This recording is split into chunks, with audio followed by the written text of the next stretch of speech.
Hello and welcome to Graveyard Media Podcast, episode 10 for the week of September 18th, 2017. I'm your host, Saine Grey. With me is Dalsson It's me. and Here I Thel. am. Coffee.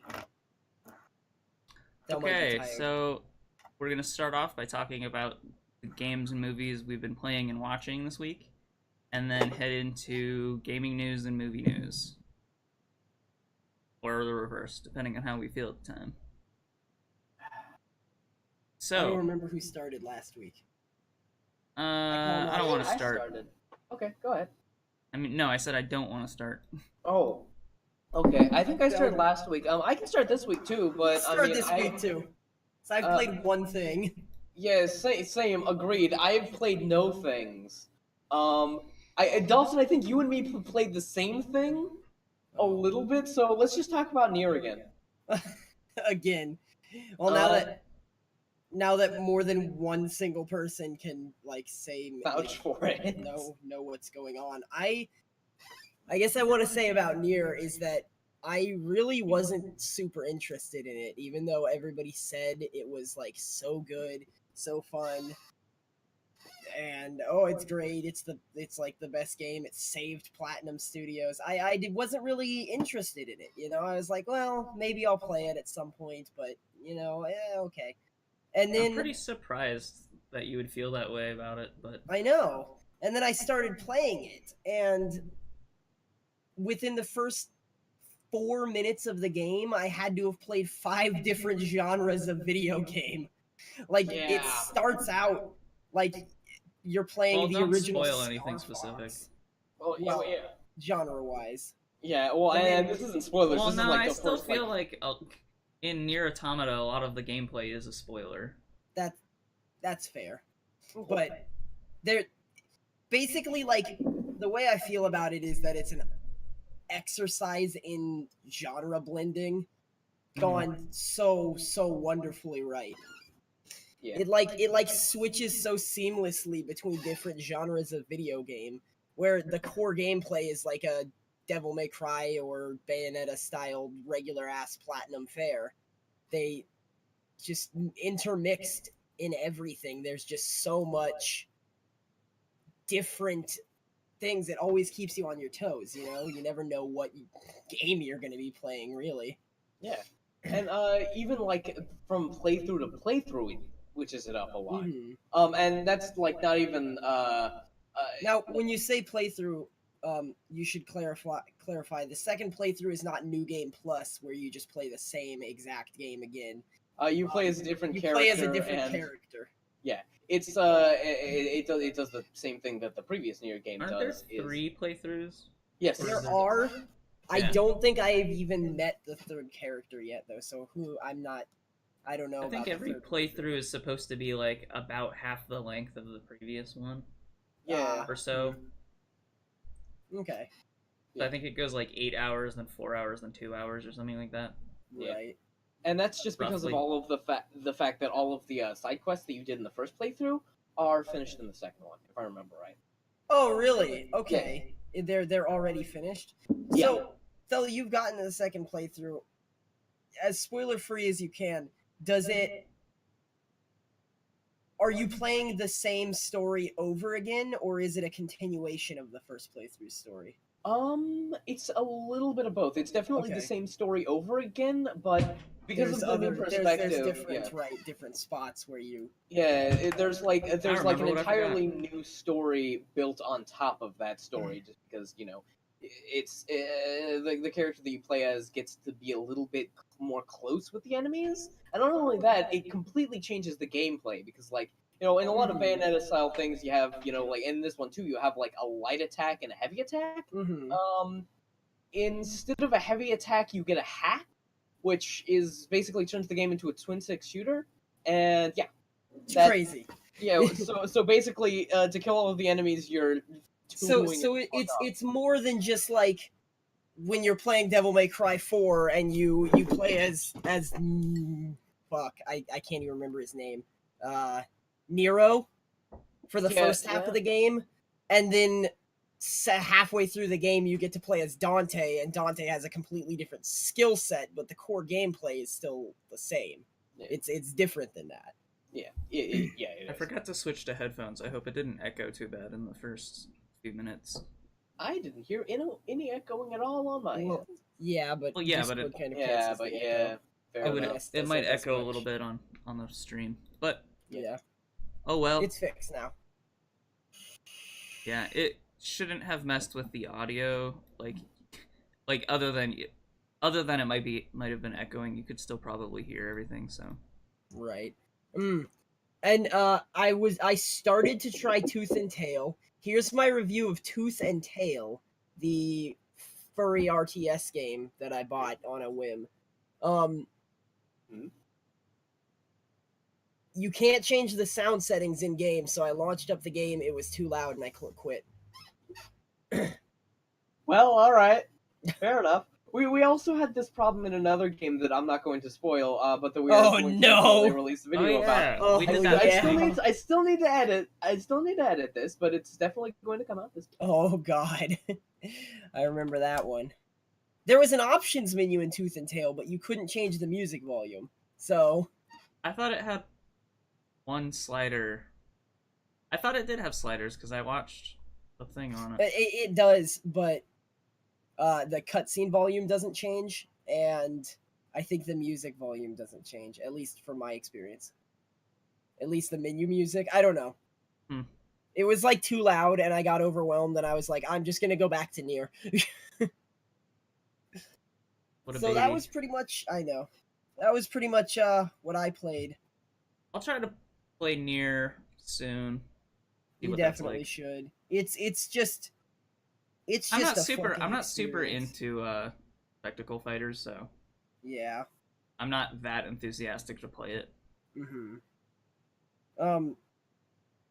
One thing I will say about Nier is that I have not had trouble with like any of the bosses so far. Like Yeah. they feel very easy, and I feel Yeah. like I should turn the difficulty up. But And the thing is, like, the difficulty is just like we talked about this earlier. The way the difficulty works in Nier is it basically disables some of the things that you can do. Like yeah, it disables some of the plug-in chips you can get, which is like the which play the upgrade- game for you. Yeah, basically, some like on easy difficulty, some of them straight up play the game for you. Like they give you auto heals, they do this, they do that. Like some of them auto target enemies, and it's just like, wow, is that? I'm not playing on easy. I don't need any of that crap. Yeah. That might even get in the way. Whereas the hardest difficulty disables your lock on, Yeah, which means your gun is basically worthless. yeah. Well, I Unless think you that have, a like, lot of those add-ons are supposed to give some accessibility options, though. Yeah. Yeah. If you're playing on Like easy, if yeah, you're that's not, why it's well, no, disabled. even on normal mode, like I think one of them makes it so you don't have to button mash as much. No, you can't. You can't equip that in normal mode. You can Okay, only Yeah, well, equip that. whatever. that's only on easy. But yeah, like there is one that you can equip that like uses your heal item for you, and it works out because all it does means you just don't have to go through a menu while you play. So you can pause the game and heal yourself anytime you want. And eventually you get plug-in chips that make that one useless because you won't even be using heal items because you'll just regenerate so much health that's fucking ridiculous. That's the other thing I do like about Nier. It's like a big open world RPG, except it's also a spectacle fighter. Yeah, And- I really and love seven that. other types of I game. mean, like legit. With Bayonetta, as much as I fucking absolutely adore that game, and as much as it made this part of the game interesting with all this really great Nier set Automata pieces. Nier Automata isn't a pure platinum game though. Yeah, They it's only also did Square the Enix. they only did the combat. Right. But yeah, So- like as much as I do love Bayonetta, and as much as like it made this really interesting with all the set pieces. It was a lot of you go to one place, kill a bunch of enemies, Bayonetta kisses at the thing blocking your way, and then you move on to the next place and do the same thing over again. I mean, all of that was made really interesting, but it was very, very linear, and I'm really happy about Nier just because of the fact that it's like so open world and so open-ended, and there's so much you can do. There's so many side quests. There's even the fishing mini game, which It's ridiculous. Yeah, I don't even know what the hell. All good RPGs have a fishing minigame. Yeah, Oh. but all it does is give you fish that you can sell for money. Yeah, which you don't ever need anyway. In fact, at least one of the fish will kill you. I don't know Oh, if yeah, you can like- fish and get it, but Like it'll 10 like 10 minutes before I ended my stream, I walked into the shop and then I looked through my items and I was like, "Oh, these 12 machine cores I have sell for 10,000 money dollars a piece." I didn't even know I got more than one. I picked one up and I was like, "Oh, maybe that'll be useful later." It was just a money item. Oh, and again, this is a pro tip for all of you who are into Nier and have gotten to at least the second playthrough. Can in fact equip the pink and blue bow on 9S, Oh, good. and it's I'm glad. I love giving that little boy some good fashion. Looks good on him. Looks A good, pink especially bow. the blue bow. The blue bow. Blue bow looks great. You finished BoJack this week too, right? I finished season 4 with you. I think Thel and I finished season 2. You want to talk about season 4? Maybe after Thel's finished it, because I feel like it would be really hard to talk about avoiding too we many shouldn't spoilers. Spoil That's anything true, anyway. Yeah, we shouldn't spoil anything anyway. Yeah, I mean, Just talk about it loosely, like I did. yeah, okay.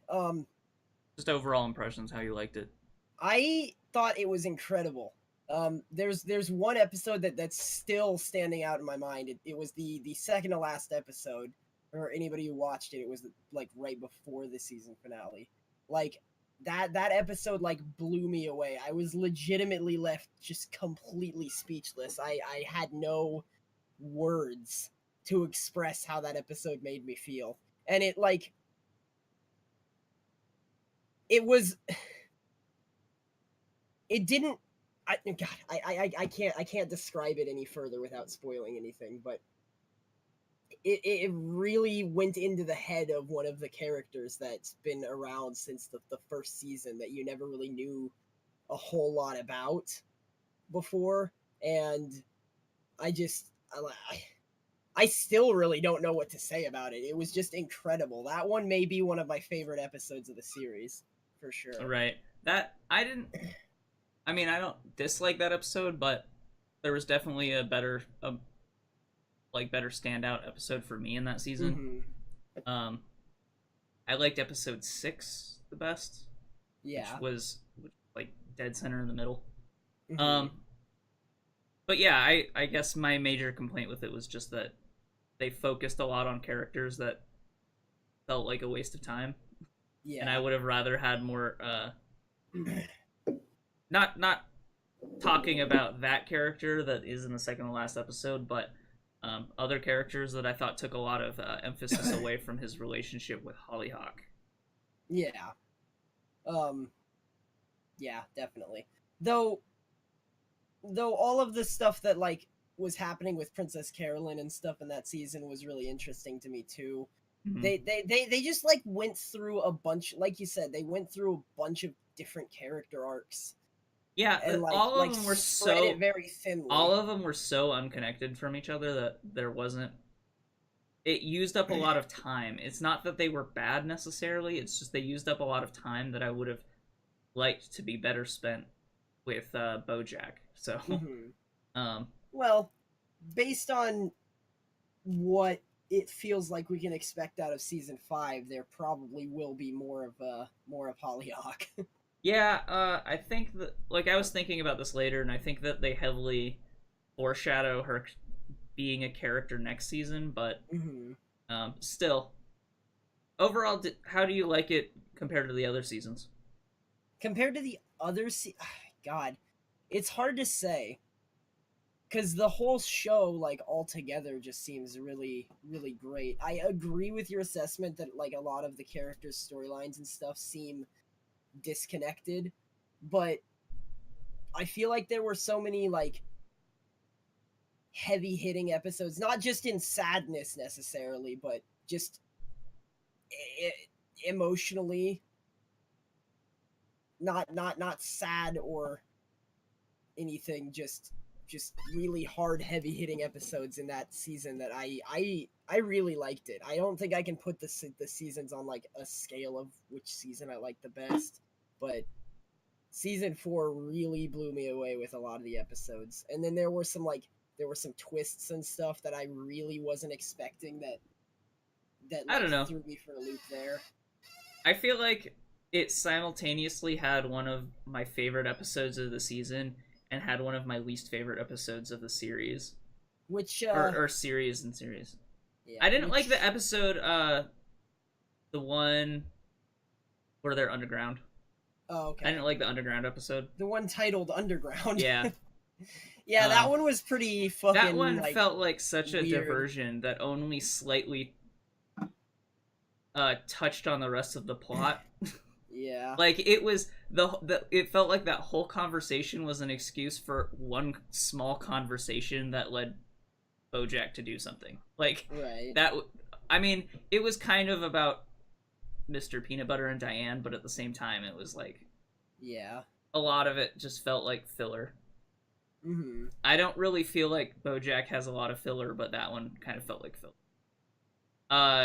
It dethrones my last least favorite episode, which I didn't hate, but it was my least favorite episode, which was the one where Todd makes Disneyland.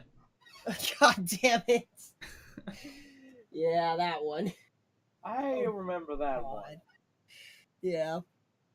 Yeah, that one was my least favorite, not because it was bad, but because I thought it was kind of slow. But I didn't dislike it the same way I kind of dislike Underground.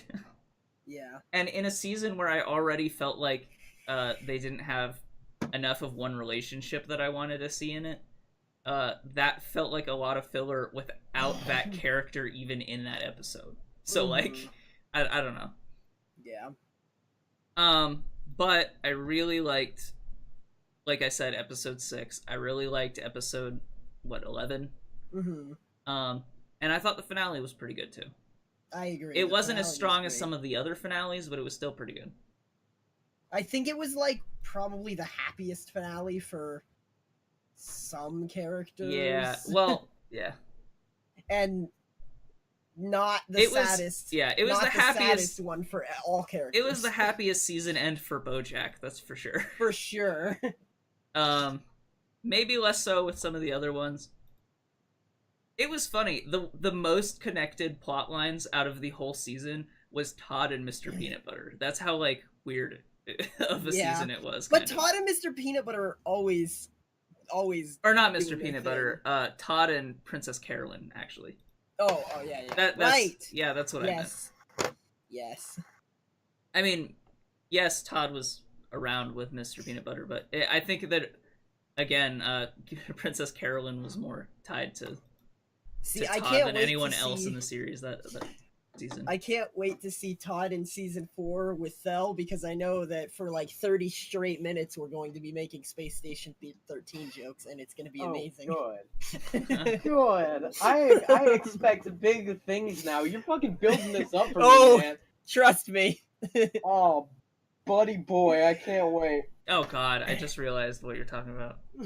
Oh, fuck yeah. It's gonna be good. Mm-hmm. So, on a tangent that is completely related and not unrelated at all, we're gonna talk about It next. How about that? Fuck it, yeah, alright. Okay, that sounds fine. Yeah, the perfect. Extent, I would like to start because the extent of what I know about the movie Stephen King's It is that the clown from Stephen King's It looks vaguely like Pearl from Splatoon 2. And that's hilarious. Excuse me, vaguely? Those two, they are twins. Well, he's taller, I think. Well, they're not like, you know... They're like fraternal twins. Fraternal twins, you know. They were born on the same day, but they're not exactly, you know, it's you know, it's you know. It's, so, you know. So, growing up anyway, I didn't really like horror movies, and it wasn't until I was an adult that I actually started liking horror movies a lot more. And even still, I have trouble watching them in theaters because I don't like to get scared. Which is like, I don't know. That seems like kind of an odd thing for someone who likes horror movies so much. At least as much as I do now. But, man, it was fucking scary. Yeah. It was really good at building up tension and, like, giving some legitimately really scary scenes. But I think what it does better than almost, like, any horror movie that's come out in the last, like, 10 years or something, it has, like, it was like a horror movie, but it had, like, an adventure movie plot. Does that make sense? Yeah. Where it feels like nowadays, all of these horror movies that take place in one location, it's just, like, a nonstop, like, kind of roller coaster of going between, you know, spooky, cool down, right? Right. Whereas it felt like it had a definite, like, beginning, middle, and end. There was a, like, destination. The characters had their individual story arcs over time.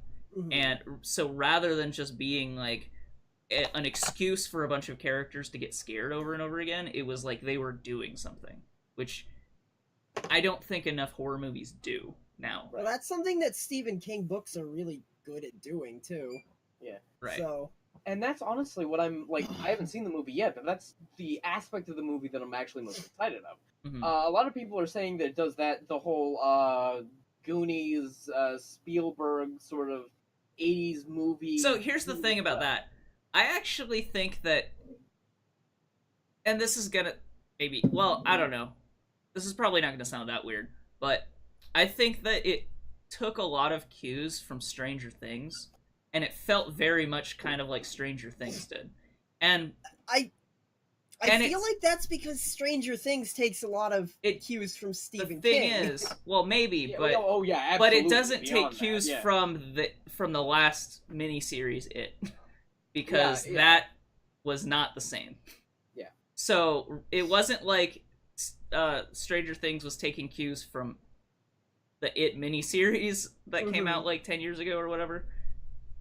It was taking cues from other, I don't know, Spielberg movies, and then this is taking cues from, felt like it was taking cues from Stranger Things, which was really nice because Stranger Things did a good job of, like, setting up the period and having the characters feel like they were in the time period that they came from. Stranger Things also did a really, really good job of building up suspense with the monster. Like, what, you only wind up seeing it, like, the very end of the show. Well, and that's not, I mean, it does it pretty quickly, actually. Yeah. But, I mean, it still builds suspense and stuff, but I don't know. The thing about it, which was kind of nice for me, was it felt like the monster became less scary over time, the same way it felt like it did for the characters. Right. Because, like, you feel like you're with the characters, where at the very beginning, it's this completely unapproachable force that you can't do anything against, and over time it becomes more contextualized. You learn more about it and you're more able to deal with it, and it's kind of an allusion to adulthood in general, and actually has a lot of that intentionally. Well, that's they did, however, not go into the 10-page orgy scene from the book. Damn it! They did cut that out. So just in case you were curious, there is no scene where the one girl character has sex with every other character. So what year did the original It come out? 80-something. Can I talk about the original It without considering it spoilers? The book or the miniseries? The movie. Well, it was a miniseries, but yeah. Was it? It was a miniseries. And they made it into it was like a 6-hour-long miniseries or something. Yeah, really? It was sort of like 2 made-for-TV movies miniseries sort of deal. We have some of them now. Yeah, because they do the same thing that this movie's doing, in that it only does the kids section of the book, and then there's a sequel to It coming that's only going to do the adult adult portion section. of the book. And that was the thing. There was like the first one that was like it was like the first 3 hours or something with the kids, and then it was the adults.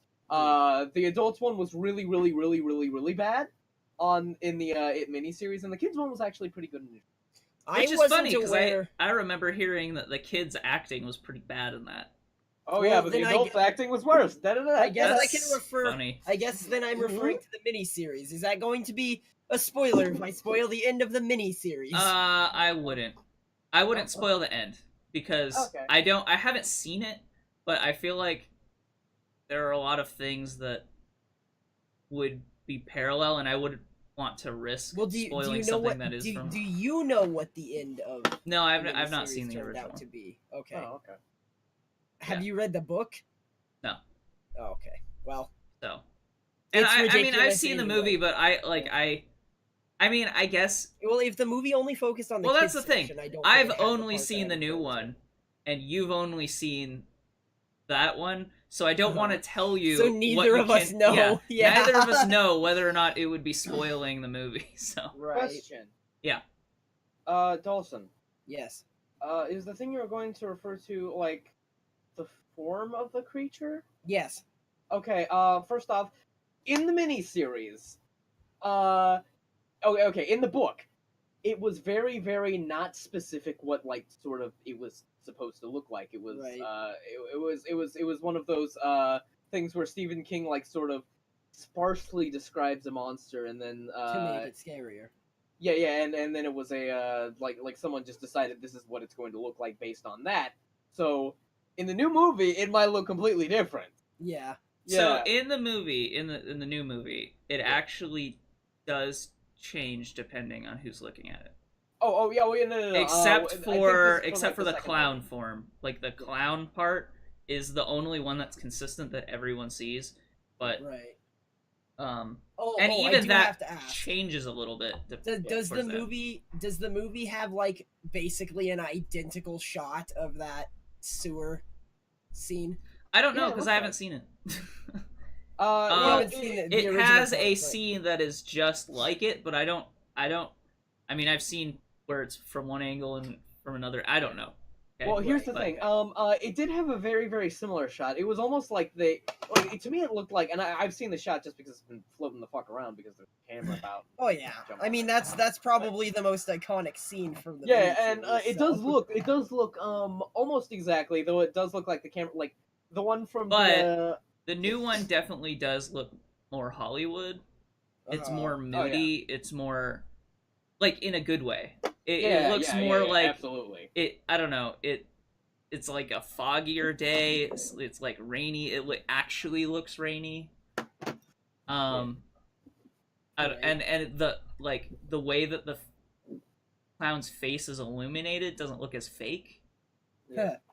And that's one of the things that oh, what was it? Oh, I had a thought. Oh yeah, that's right. That's what I was going to say. Because it looks really Hollywood and all of that. There was a point in time, very, very early on in the production, where we got an image of the new It clown, and everyone made fucking fun of it because it looked like a goddamn hilarious gremlin. People aren't making fun of it anymore. You want to know why? Because it's fucking scary. Well, yeah, and the movie was fucking good. Remember Jared Leto? Mm-hmm. The honeydew of everything he's in. The honeydew of everything he's in. Mm-hmm. Oh, shit, yeah, apparently, like, they were getting, like, a lot of flack for that or something. Yeah. For, like, that one throwaway joke. They made, I like... Remember, it's because... Did you talk about that? No, I didn't talk about it, but the reason why is because... And remember that video I was telling you about? We're going back to BoJack in case anyone's wondering. That I watched this like 1 hour, 1 and 30-minute long interview with Bob Waxberg, the guy who created BoJack, and there's this part. Oh, okay, I remember. The interviewer asked him like, what, like, celebrity did you like want to tear into? Like, what celebrity did you want to actually like screw with? And he just kind of thinks for a moment. and he goes, you know, I really fucking hate Jared Leto. And he goes on like a 10-minute rant about how much he hates Jared Leto. And then he says, but you wouldn't really know it from the show because there's only one throwaway joke right at the end that doesn't even seem like it's that bad. It's kind of yeah, so like you can watch just the clip of that somewhere, right? But with the way everybody about... hates Honeydew, you can kind of tell. Yeah. You can tell the creator hates Honeydew. Everyone in that show hates Honeydew, and it's prevalent throughout the entire series. Except for characters who notably like Honeydew and are wrong. And they're all assholes. Yeah. I think that one rival manager, Vanessa Gecko. Yeah, Vanessa Gecko. I think she was saying that she liked Honeydew at one point. Yeah. And the asshole Jewish director also likes Honeydew. Turtlehawk? Yeah, him. Yeah. J.K. Simmons. I fucking love J.K. Simmons. I'm not saying Jewish is a slur. He is legitimate. Remember. Yeah, he was the one who. Well, he's a Jewish like pistache, but questionably Jewish. He might be making some of it up. It looks like that he's probably making some this of it and that. Yeah. But yeah, again, played by J.K. Simmons, who makes everything he's ever in better. He's the cantaloupe of everything he's in. Oh, it's funny because BoJack has been getting progressively better cameos, like, over time. There was one point... there was a character, like, a total fucking throwaway character. He was in, like, 2 scenes for, like, 30 seconds apiece, maybe. He was played by Ricky Gervais. Yeah. And I was like, I recognize that voice. And I was like, is it Ricky Gervais? The guy who ran the orphanage. Yeah. Oh yeah, no, I was also sitting there like, I fucking know this voice. I was like, who is it? Who is it? And then that motherfucking Ricky Gervais. Is it Ricky Gervais? It was. Shit. I mean, that show has been, like, I guess because it is so much about Hollywood, and it's popular and it's good, like, they have had no trouble landing some really, like, good good cameos. Like I feel like it's great to have actors play themselves, because since that show is so much about Hollywood, obviously they're going to riff on fucking everybody they bring up. So right, at least to some extent. When the actors play themselves when they're ripping on themselves, it makes it better, because it's a level of self-awareness, and it just has this little bit of extra humor to it, that this person is like doing all this shit as themselves. Yeah. And like, having seen up to the 2nd season, one of the things that I really like about this show is it is very much like the antithesis to like La La Land, where it does not romanticize Hollywood and makes it look like the fucking worst, which, I mean, you know. But at the same time, anybody can get in. They let just anybody in. Get in. They let just anybody in, so long. Just any fucking asshole like BoJack Horseman. No. That was one of the episodes that we watched like last night, Dalsson. It was the one where Todd fucking ends up on the set of like celebrities. What do they know? Hollywood stars and celebrities. Hollywood stars. Do they know things? Let's find out. Yeah, he ends up on the set of that show. Because he knows Mr. Peanut Butter, and then like and then the girl from Harvard's like, "Oh yeah, congratulations, because you know Mr. fucking Peanut Butter, they just let you on." She was like, "Gee, maybe I should have just tried just knowing somebody instead of dedicating 8 years of my life to tech school." It's so Hollywood. True. Yeah, I don't know. It's like that everywhere. But, oh yeah, no, it's like that in every like, it's like that in fucking literary publishing too. I mean, like, as someone who has been trying to get into the literary publishing game, I'm legitimately read articles like, listen, there's only 2 fucking ways you can make it. Either you get real fucking lucky, or you already knew someone in the fucking business, because they're just gonna throw it away if you don't. Which I feel like is a little bit too, nihilistic, but... It's actually funny, Bob Waxberg, when he was doing that interview, he had, like, kind of a moment where he was talking about when he was pitching the show to Toronto, or however you pronounce that. And he was saying, like, when it comes to pitching shows, a lot of the time you're pitching yourself more than the show. You're pitching, you're like trying to sell them on you're a guy who deserves a show more than a show that's good. Yeah. Um, Yeah. and that feels very true. So, yeah, we got back onto BoJack from it, so maybe we should talk about something Well, else actually, now. hold on. I do want to go into that a little bit. All of the, you're pitching a show to a guy, and all of this stuff, and with like the movie industry and the literary industry, um, there are nowadays, because of the fucking prevalence of the internet, ways you can get around that. I mean, you got Amazon Books and like Kindle and stuff where you can just self-publish. Self-publishing is becoming a lot bigger and more available than it was because you can reach a wider audience. Right. Same with The movies. internet makes everything better. Yeah. Like a lot of short films are getting a lot of ground because of like YouTube. I think the thing about the internet though is, can you not have your drink right next to your mic? Yeah. The thing about the internet though is it both increases availability and ease of like publishing yourself, but also dilutes the water so much that it's hard for the things that are like published to stand out.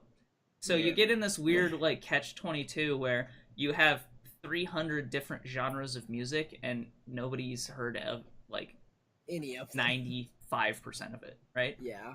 And it's kind of like, really in the past you could kind of, and actually BoJack Horseman's kind of parried this a lot, but you could kind of define a whole decade by the type of music that was in it, and it feels like for the last 10-15 years that kind of hasn't been true.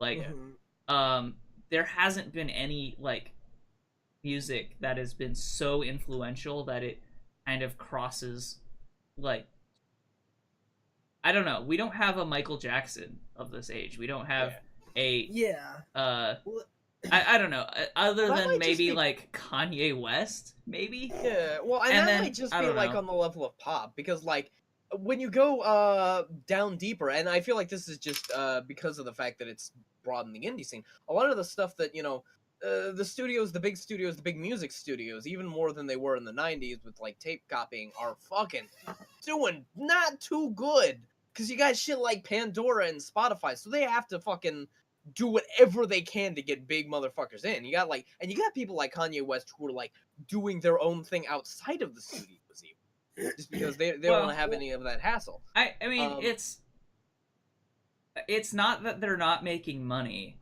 It's their money share isn't growing anymore. Yeah, exactly. So, and in a business you're always supposed to be growing. Yeah. Because in a business it's easy to get into a death spiral once you stop. Yeah. So that's why, but like I don't know. Oh yeah, and absolutely. And the thing is, they're funding all of these people, and people have gotten very, very, I suppose, disillusioned with pop. But like, in the indie scene, in the underground stuff, you got shit like fucking Macintosh Plus, which personally I didn't like their vaporwave stuff, but they have like created this huge fucking genre that has gone great places. There have like been a lot of really good people building on top of what they started, which was basically just putting a fucking drum track and slowing down some tracks from the 80s. People just love the sound of it so much that they started doing their own original stuff, and some of it's really good. I mean, and then there's other like weird genres that have gained some traction, like electro swing has been kind of like a bigger thing. Yeah. There's that one. What was that? I'm never gonna remember the song or the artist, but there was this Love Stellar, fucking. No, in a different genre. Well, in a similar genre. In a different. Oh, okay. I don't remember, but electro jazz. There are like kind of things that are breaking through that pop scene, even though they're like weird, different genre music. Like very specific genre music. They're kind of breaking into the pop scene. So I mean, it's not like it isn't happening in music, but it feels like it's like the music industry is an ocean now. Yeah. Where before it was like a river. And now it's so hard to define anything. And I feel like rock music in particular is dead. Like, and that's someone who, as someone who really loves rock music, I feel like I haven't been able to connect to anything in like 10 years. something. Yeah. So, other than I don't know, there's been some things that I liked, but not in the same way. Like we don't have a Kurt Cobain anymore. Yeah. There's no. Well, Yeah. I don't know. And that's one of the things. It's like a lot of rock has been it's either been very, very progressive on the side of metal, or it's been almost a little bit regressive. They're sort of going back to the 60s to a bunch of prog rock. They're trying to do that. And they're trying to get and more there's experimental. everything back and forth and in between because things are getting weird. And now, but there's no like new rock sound. Mhm. It's like in a way, it's weird because it feels like as the ocean is like as the music industry ocean is getting bigger, they're getting less creative. In some way, I don't know. Yeah. I don't know. When it comes to rock music, I don't. When it comes to rock yeah. music, okay, Yeah. Because I would say, like, everywhere else, everyone is getting loads more creative. I mean, like, at this point where it, like, I mean, I feel like it's like, okay, I gotta get into hip-hop just because of the fact that, like, at this point, I kind of can't not. Because if I want to have any idea, have any footing of how music sounds today, not being able to, not getting into, like, this specific genre of music that's so fucking prevalent is, like, I feel like, you know, I'm not doing something that's essential, right? Like, I'm not really able to make a ground or understanding of music as it is today without, like, understanding a lot of this, like, and rap's gotten really good. I don't feel like rap and hip-hop really are, like, the defining genre of 2017 or whatever. You know, like, say, well, this last decade, it's been more electronic stuff. I feel like electronic has had a bigger presence. Yeah. But only, I don't know, only to a certain extent. Like, they're not winning Grammys, but... Well, no, and I don't mean, like, and I don't mean they're, like, even, like, the biggest one. Right. I would say that they were probably, but they're definitely, like, huge. I mean, we got, like, Tyler, the Creator, Run the Jewels, oh, no, there's like, no question. Rap and hip-hop, if you, like, kind of combine them into one kind of subgenre, like, one genre, has totally eclipsed rock music. Rock music is well, and not only dead. and speaking of that, rap has done nothing but move forward. And you know what's funny? Country ain't done nothing but sort of regress. Well, country was always designed to be very formulaic and like country music is made to make money. Yeah, well, I would say more now, because you had people like fucking Marty Robbins and stuff way back in, I'm talking 60s. You had all these guys in the 60s doing... But that was kind of before... That was kind of before... The big studio. Well, no, that was kind of before blues kind of evolved into rock, right? Because blues kind of evolved, like... Well, it was at the same time blues was evolving into blues rock. And rock kind of were the thing that kind of going back and forth into each other, and then rock kind of split off, and country was this other weird split. Yeah. But country was kind of designed to be for studios, so I would say that, like, that was probably more of, like, a blues singer. Oh, well, hold up. We're saying we don't have a Michael Jackson. A lot of people love Taylor Swift. Like, I don't, like, personally, I don't, but she's kind of fucking huge. But, I don't know. I mean, well, like, you can say that about a handful of people. You can say that about Ariana Grande. Say that about Kanye West. You can. Well, I would almost say like she's been a little bit bigger than Ariana Grande, just because, you know. But that's the thing. She's been prevalent for years. I don't know. She's not. She's not Madonna. It's not though. like. Yeah, she's just not. Yeah, exactly. Yeah. So it's not like she is the face of whatever fucking kind of music Taylor Swift makes. Pop country music. pop. No, she's pop music. She's solidly pop music. Yeah. At some point she was country. I mean, maybe like for a while it was fucking Miley Cyrus.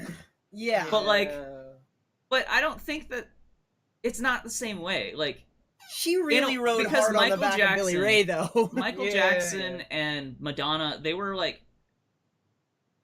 intergenerational. Like at the Beatles, like they affected everyone for years. And I don't feel like Taylor Swift or even Kanye West or even or Ariana Grande, they don't have the same presence that like, and maybe this is just because I can look at those people in retrospect, right?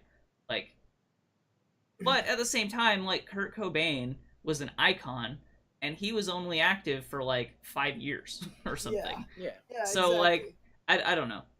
It's hard. Well, it's like even with like, you know, robotic algorithms that suggest music to you. I can load up the new fucking Green Day album that came out a year ago, and 3 songs later I'll be listening to Nirvana. Yeah. Well, Nirvana is like kind of a weird case. I think that him dying young repopularized his whole catalog.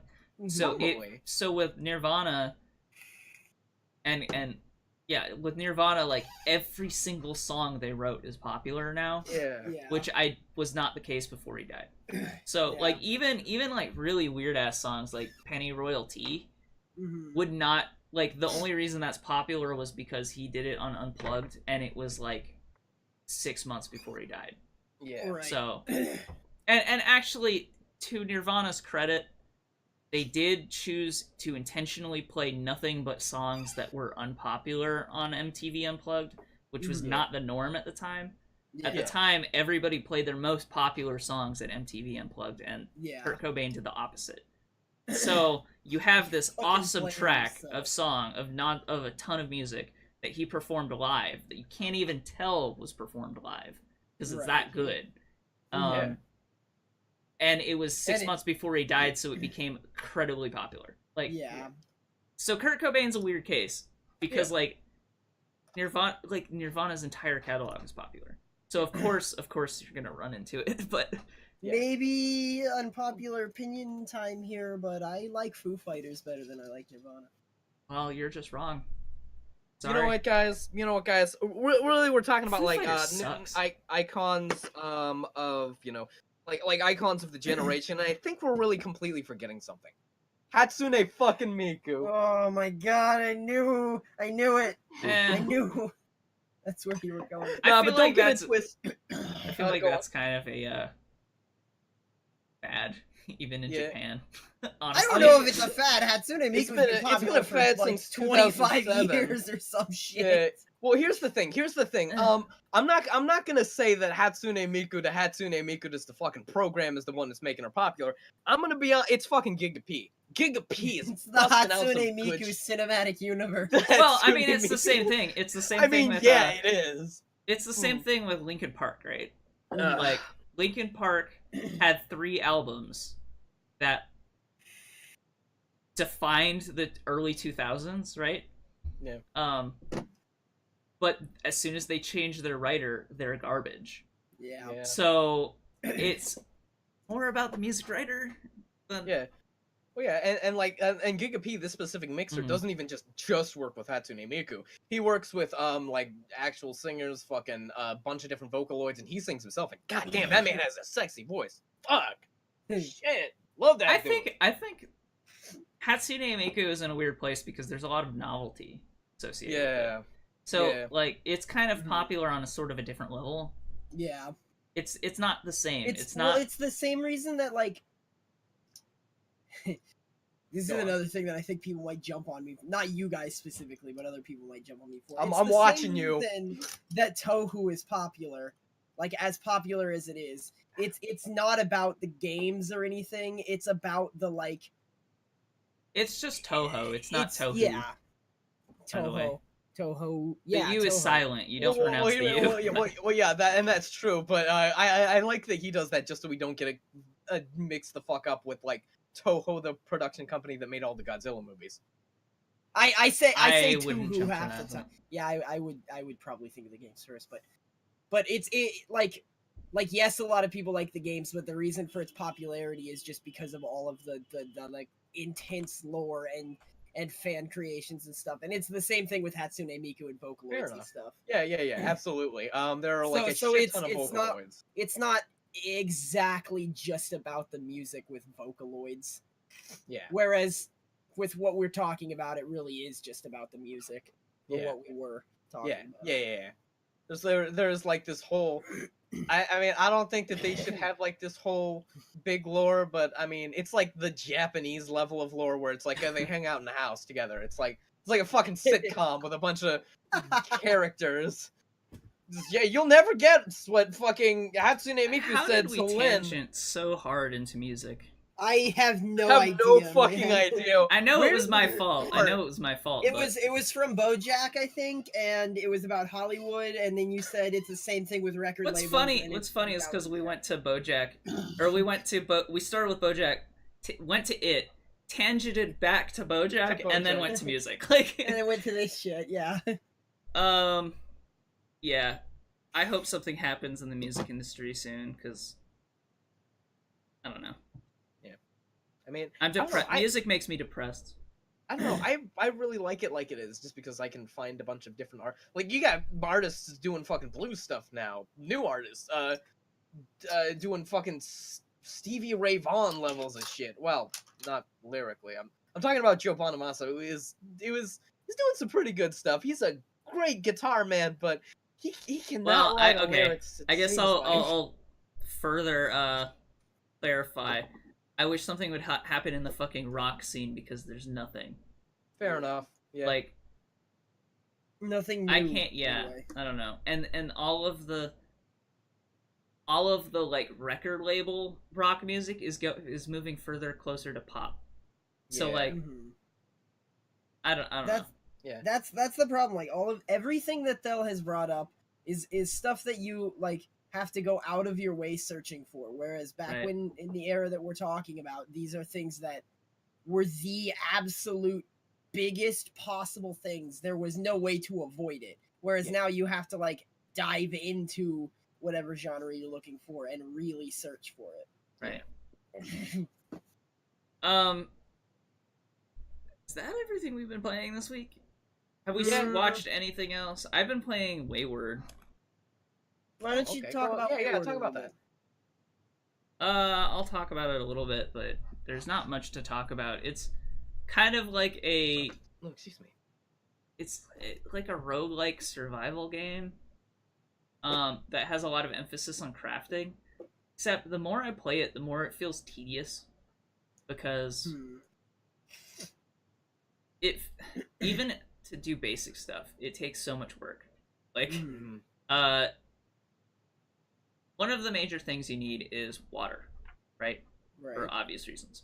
Yeah. It's a survival game. In order to get water, so you start with one like flat or like water skin flask thing. In order to get water, you have to either be lucky to find a puddle, and then you can fill your flask and then burn and like heat it to turn it into like to boil the water to make it like good water. Or you can build a desalination machine, which is like you put seawater in it and you light it on fire so that it desalinates the water and creates fresh water. Right. Through evaporation. In order to do that, in order to build a desalination machine, you need a container. You can't use your water skin, because if you do, you have no container to hold the water. So what you need to do is you need to find clay, and then you build a kiln out of stone that you have to mine. So you mine stone, you build a kiln, you build a shovel, you dig and hope that you find clay. Pro tip, it's usually by sand and water. Right. So you get clay, and then you need to make like water jugs, and then you fire them in the kiln. And every time you attempt to fire it, you have a chance of failing, and when you first start, a high chance, by the way. You have a chance of failing, and if you fail too much, then your clay pot is destroyed, and you have to make a new one. Eventually, you get to the point where, okay, you have like 4 or 5 containers, and you have your salination machine. So you go to get seawater, and you have to fill all these containers, but you have to leave at least one of them empty so that you can take the collect water out, from it. yeah. So you're like juggling all that stuff, But just go into the seawater, like, maybe there's a rabbit that randomly wants to kill you. You have to fight the rabbit. And then maybe there's, like, a billion fucking spiders. And, by the way, spiders are great because they can poison you. If you get poisoned... Okay. If you get poisoned, then you need to take the fresh water that you have, mix it with medicinal herbs that you may or may not have, and take that to clear the poison, or otherwise you'll slowly take damage until either the poison wears off or you die. So it's like every step of the way, you have to jump through 4 or 5 hoops just to get something. Water. Yeah, just to get water, to get anything. Necessity. Yeah. There's no, like, fresh water laying around that you can just drink? No. No. If you drink any water that is not purified, you will probably be poisoned. Not always, but there's like a 60% chance you'll get dysentery from it. And they don't specifically say dysentery, but they say poisoned. See, that's the same. It's the same way in Cataclysm, which I keep comparing this game to, and I know it's not the same thing. I just haven't played it. Where any standing water you drink will give you food poisoning, and you become unhappy, which decreases your skill gain, and you throw up, which will stun you for like 7 turns, and if you're fighting something, that's basically a death sentence.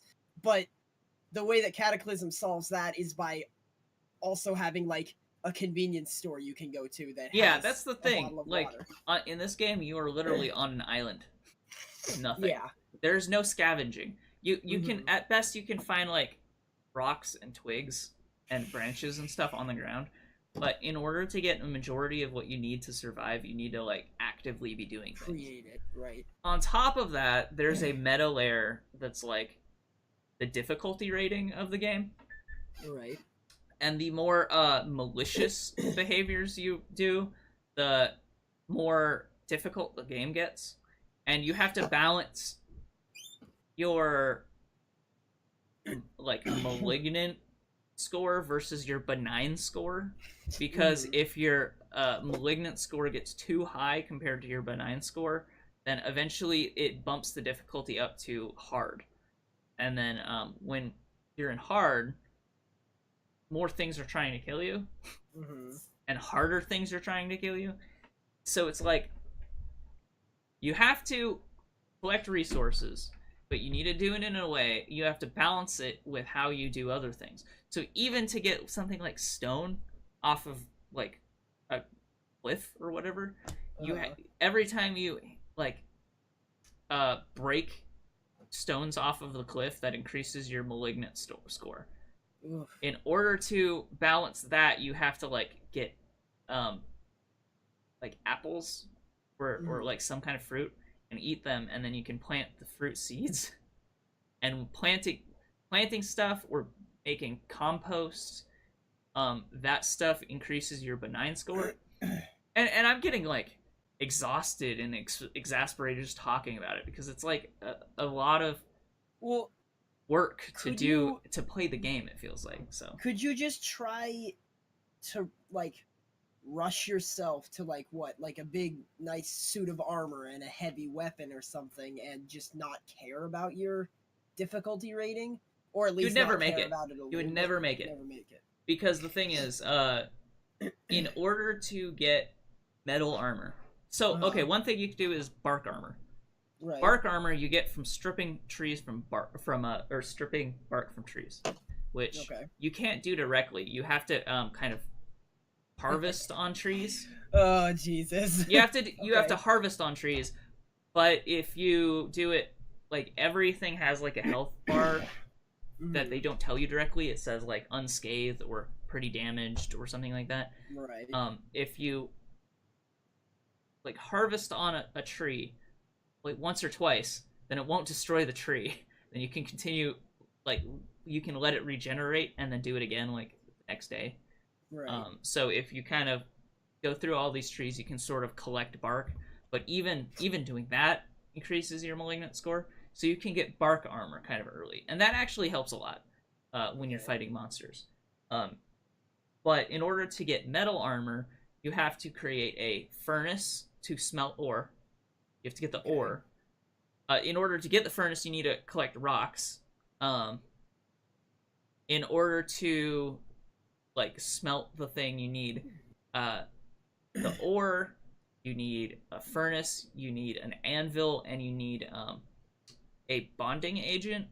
So like talcum powder or like limestone powder.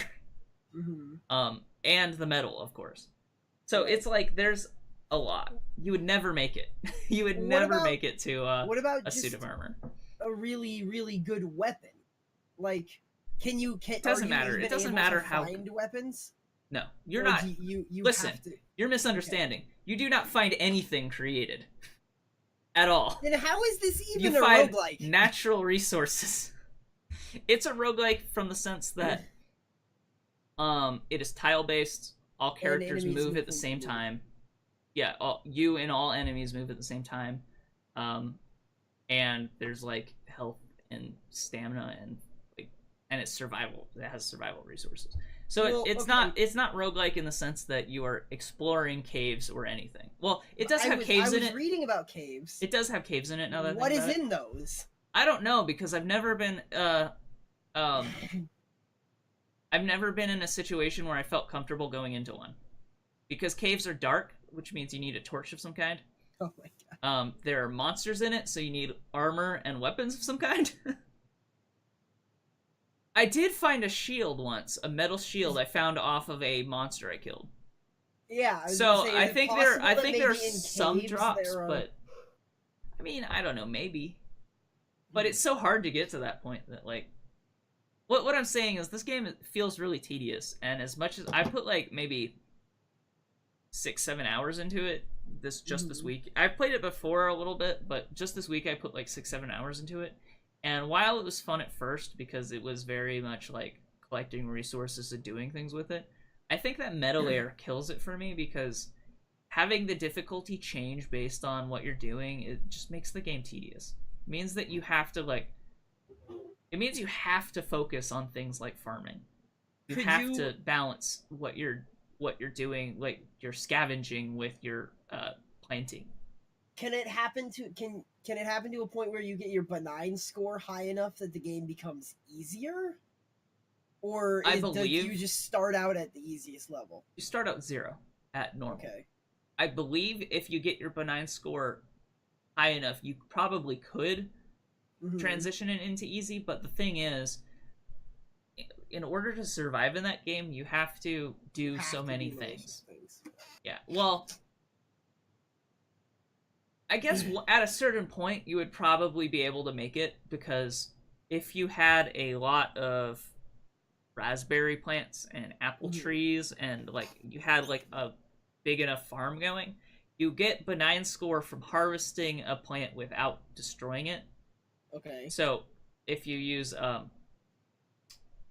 harvest instead of gather on a tree, then you get like apples without destroying the tree, without cutting down the tree. Instead of cutting down the tree with one action, you just pick the apples. Okay. By the way, that took me a while to figure that out. So okay, that's good. So you can get like a decent amount of plants, and when you chop down a tree, for instance, because you're gonna need to, you have to.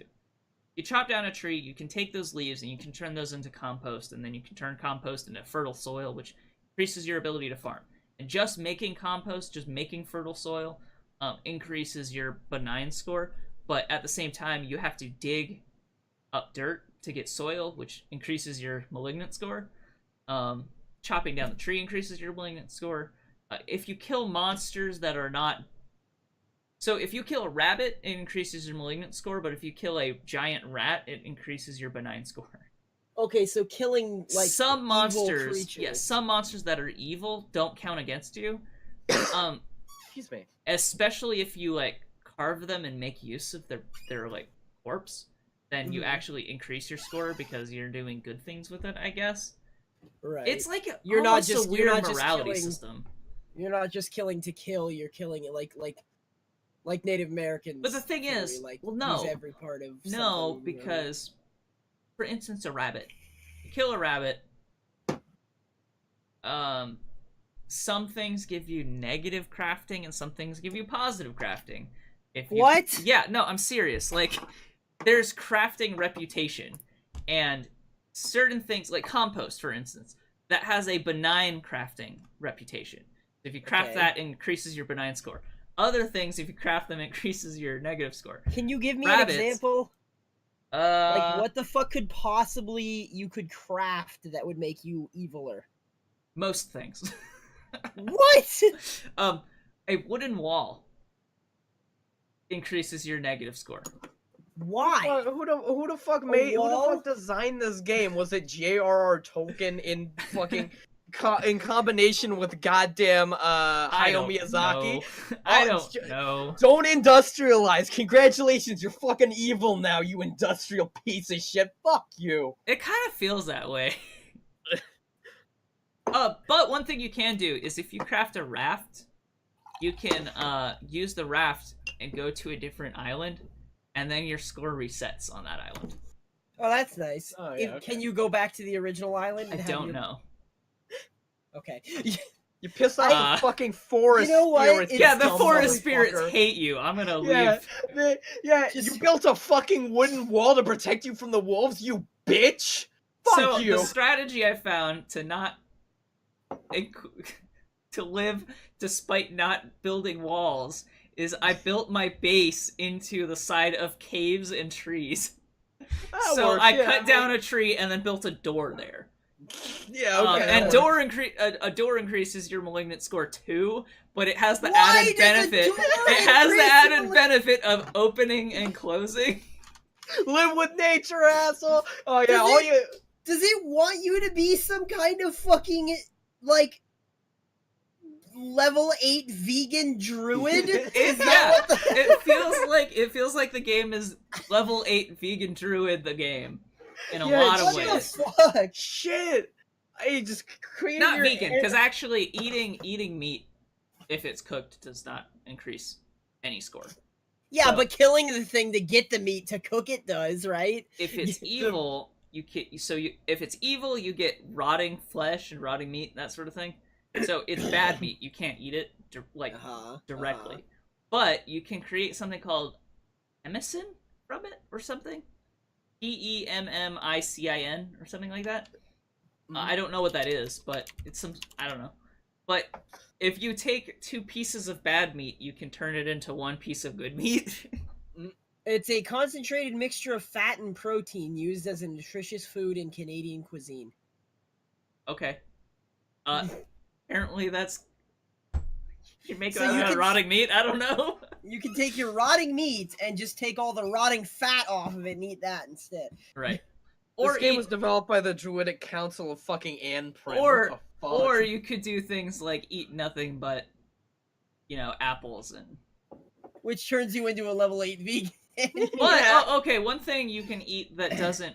So, spiders, you can kill spiders, and they drop, when you carve off of their corpse. So I think killing spiders doesn't increase your malignant score. And then you can carve them up and get spider meat and silk, right? Because they're a spider. And you need silk to make ropes and cords, and you need that for fucking everything. If you need a spear is a string. That's what it is, string. You need a string, a sharp stone, and a pole. So do you have to beat a spider to death with your bare hands in order to make a spear? No, because you usually get 1 tool. Okay. When you start on an island for the first time. Okay. And it can be anything from a gardening hoe to a shovel or whatever, but... So you have to beat a spider to death with a gardening hoe? No, but any tool you get can cut down a tree. Basically, any tool can basically cut down a tree. You can cut down a tree with your bare hands, but don't do that. Because it hurts you, right? Because you start bleeding. Yeah. And then when you're bleeding, you start losing health, and when you're losing health, the only way to regen health is if you're full, like you have a decent amount of food in your stomach, and you're hydrated. And you also punched the tree, so Aspen sings the fucking wolves after you. Right, I kind of like the concept that punching down a tree fucking murders you, because I feel like any time that punching down a tree is a bad thing in a video game at this point in time, it's just throwing shade at Minecraft. Yeah, so you need to use some tool. By the way, oh man, if you Oh god. you have the left and a right hand, right? Ah! It's like Space Station 13 levels of like you have to manage your hands, right? So if you have to remember to turn off your left hand, or what you'll do is you'll take your axe in your right hand and your fist in your left hand and hit the tree like that until your left hand starts bleeding, even though you were chopping with a fucking axe. But that took me a while to figure out. On that note, could you take 2 axes and just be the lumberjack S? See, probably, but the thing is you gain evil from building axes. I actually don't think you do. Oh, How do you gain evil for building a door and not an axe? I don't know.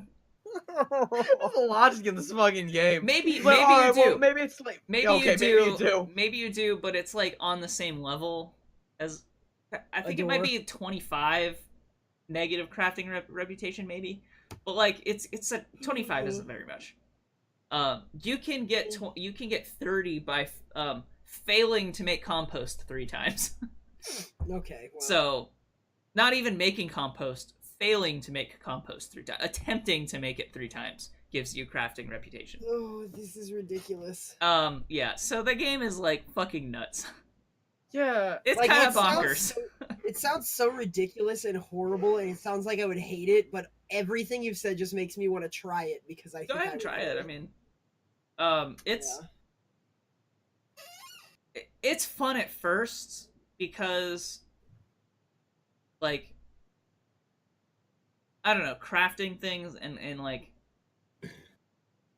kind of managing your bar. I mean, it's the same thing I always have with, or the same problem I always have with survival simulators of any kind. If it has a hunger bar in it, like hunger is a mechanic that is just tedious. Mm-hmm. The only reason you put a hunger bar into any video game is to make someone go through the work to get the food, right? Yeah. Except for maybe like, I guess it depends on how easy it is to get food. If you have a hunger bar, like The Sims, for instance, it's not in The Sims. It's not as big of a deal to have a hunger bar in it because cooking isn't a fucking based on luck, right? Yeah. It's not based on like, oh, I happen to find an apple tree so I can eat. Yeah. Or stockpiling food so that you have food on you or whatever. It's just like a thing that you have to do as part of the routine in the game. Mm-hmm. Whereas, and even then, like even in The Sims, to a lot of people, that's tedious, right? Like it only exists to make you do something to maintain your status quo. Right. In a survival game, it's worse because maintaining your status quo with food means going through a lot of steps to get the fucking food in the first place. Right. Yeah. See, I don't know. Also, eggs are fucking chickens are bastards. They do not lay enough eggs. You have to feed them seeds so that they stay happy. Actually, I don't know. Maybe you could just keep them in your house, but they might run away. If you feed, you can. There's a taming system. You can tame anything, even animals that like want to kill you. Originally, you can give them stuff and they'll like you, right? I'm going to take the world by storm with my spider army. Come, my minions! The problem is, evil monsters have a high decay on their like, what is it? I am summoning the spiders. Your alliance, I guess, or whatever with you. So, because I'm Spider-Man. So spiders.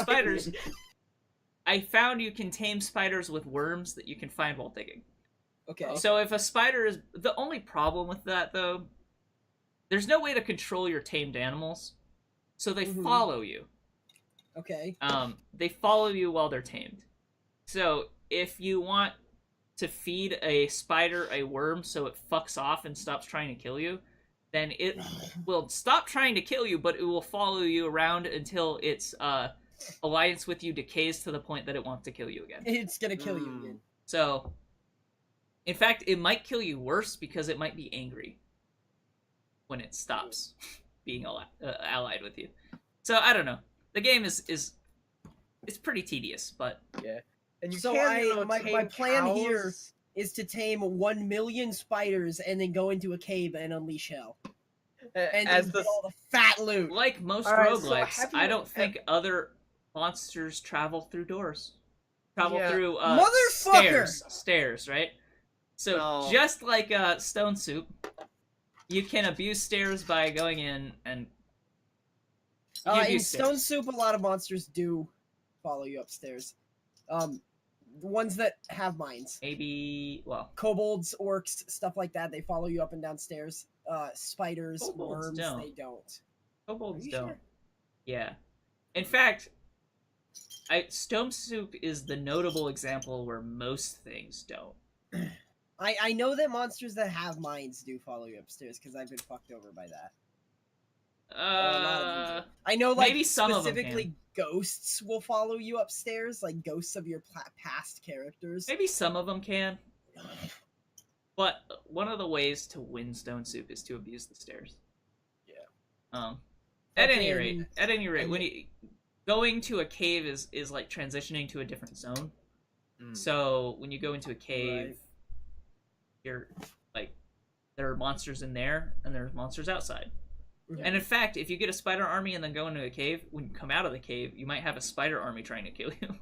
Yeah, I just imagine like you Fucking- you're doing the thing, you make a spider army, and it's like in Half-Life when you have like those little bugs, like the first Half-Life, and you just fucking throw them out and they come and get you, because there's no fucking enemies for them to kill, so they just Fucking, immediately go for you. Cataclysm is really funny. They're really advanced about their stairs. So because the main enemy in Cataclysm Dark Days Ahead is zombies, if you go down a set of stairs, the zombies will follow you down the stairs, but they will be stunned because they fall down the stairs.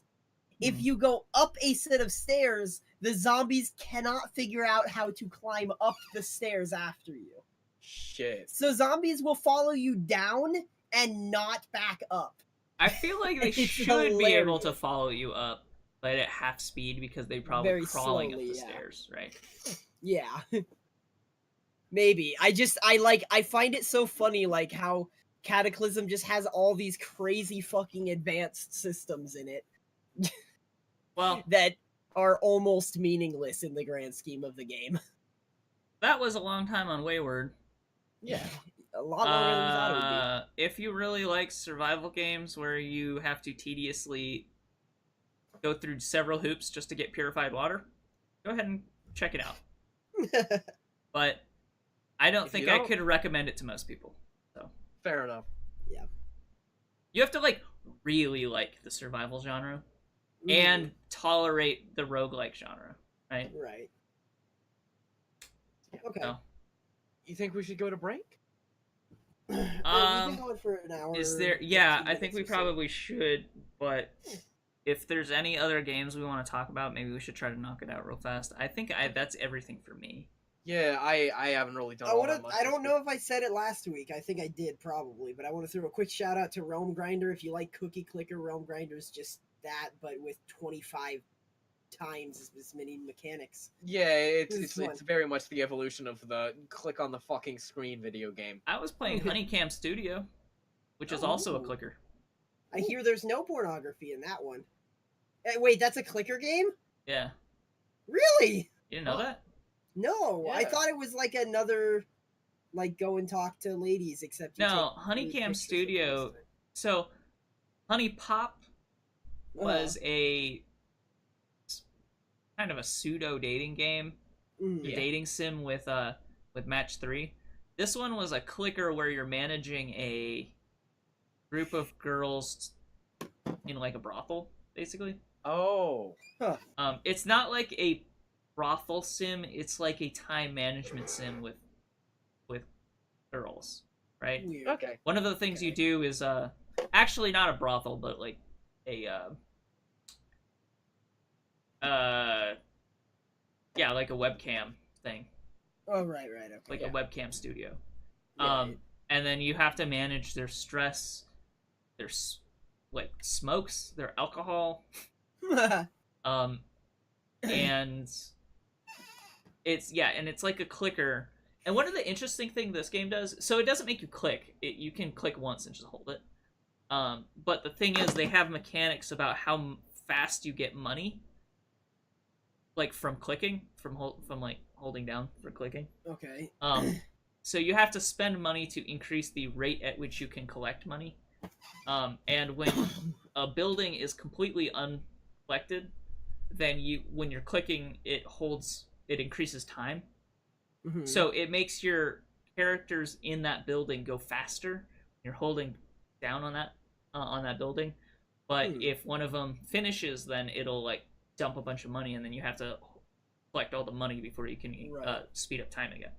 Weird. Does that make sense? I think that's weird that they manage that that their happiness is based on smokes and alcohol. I think it's exploitive to have women. Their go happiness in and is not. smoke. They do not have happiness. You can't just go onto a webcam and smoke cigarettes and They have drink stress. alcohol. That's just ridiculous. They don't have happiness. They're webcam whores. They It have doesn't no. exist for They them. have no happiness or sadness. They have stress, and you send them to the day spa for stress. Look, They have no happiness Also, or they don't sadness. sleep. They just... smoking doesn't reduce your stress when you're on a webcam. That's ridiculous. I'm sorry. I'm just. They See, just. You They can't just do have that. no. That's the remote- thing. I don't. So, smoking and drinking does not affect stress. I don't believe. If it does, it's fairly minimal. What it does do is decrease the cost that they make an hour. So if they need alcohol and cigarettes, then typically that'll hurt how much money they make. Okay, that's actually like I was trying to make a big, long, stupid fucking joke, but you actually get to pay these women less money if you buy them cigarettes and alcohol. But because the thing is, you have to send someone to the store to like get cigarettes. So you have to allocate. So what you have to do? You know, So what you have to fucking do? send What you have to do is you Oh, get Jesus. like probably your second or third character you have to designate as the fucking cigarette and alcohol mule. The And cigarette all they and do- alcohol winch. And all you send them to get the accessory that's like a basket that it doubles the amount of cigarettes and alcohol they get from going to the cigarette or alcohol store, and then you just put them there so that so that you can keep after the other ones who are addicted to fucking cigarettes and alcohol. It's actually kind of a pain in the ass. But yeah, you get one like cigarette and alcohol mule, and all they do is go back and forth between the cigarette and alcohol store they're like an intern. Why You don't they still have just to get pay them, but they only get paid like $4 an hour or something. Why don't they just get a big car and drive a truckload of cigarettes to your studio? We gotta buy I the mean, big if car. Amazon was real, then you could just order them. I don't Too know. bad Can it's you just made up. Can you? Bad as- I don't actually know if you can order cigarettes and alcohol off of Amazon. I feel like ordering cigarettes and alcohol off Amazon would cost more money than paying a mule. Depends. $4 an It hour. depends on if. Depends on how many. Maybe if you got it in bulk, I don't know. Depends on how much. Depends on how many cigarettes they can carry. Yeah, you need that basket, man. That is like one of the first buys. So, I don't know. I like it because it's more of like a. It's less of Speaking a clicker and more of a like time management sim. Mhm. Alright. I want to say something. This is funny. It's not related to video games or movies in the slightest, but I found this really funny. At my store, we were selling smoking cessation packages for a little bit, like yesterday or something, and they were really stupid cheap, so they sold out kind of fast. The other day, I went to like pull the cardboard off the shelf to get rid of it, and in the cardboard for the smoking cessation packages, I found a cigarette just laying there. Somebody put down their fucking cigarette out of their pocket and bought one of those, and I was like, "Oh, that's great."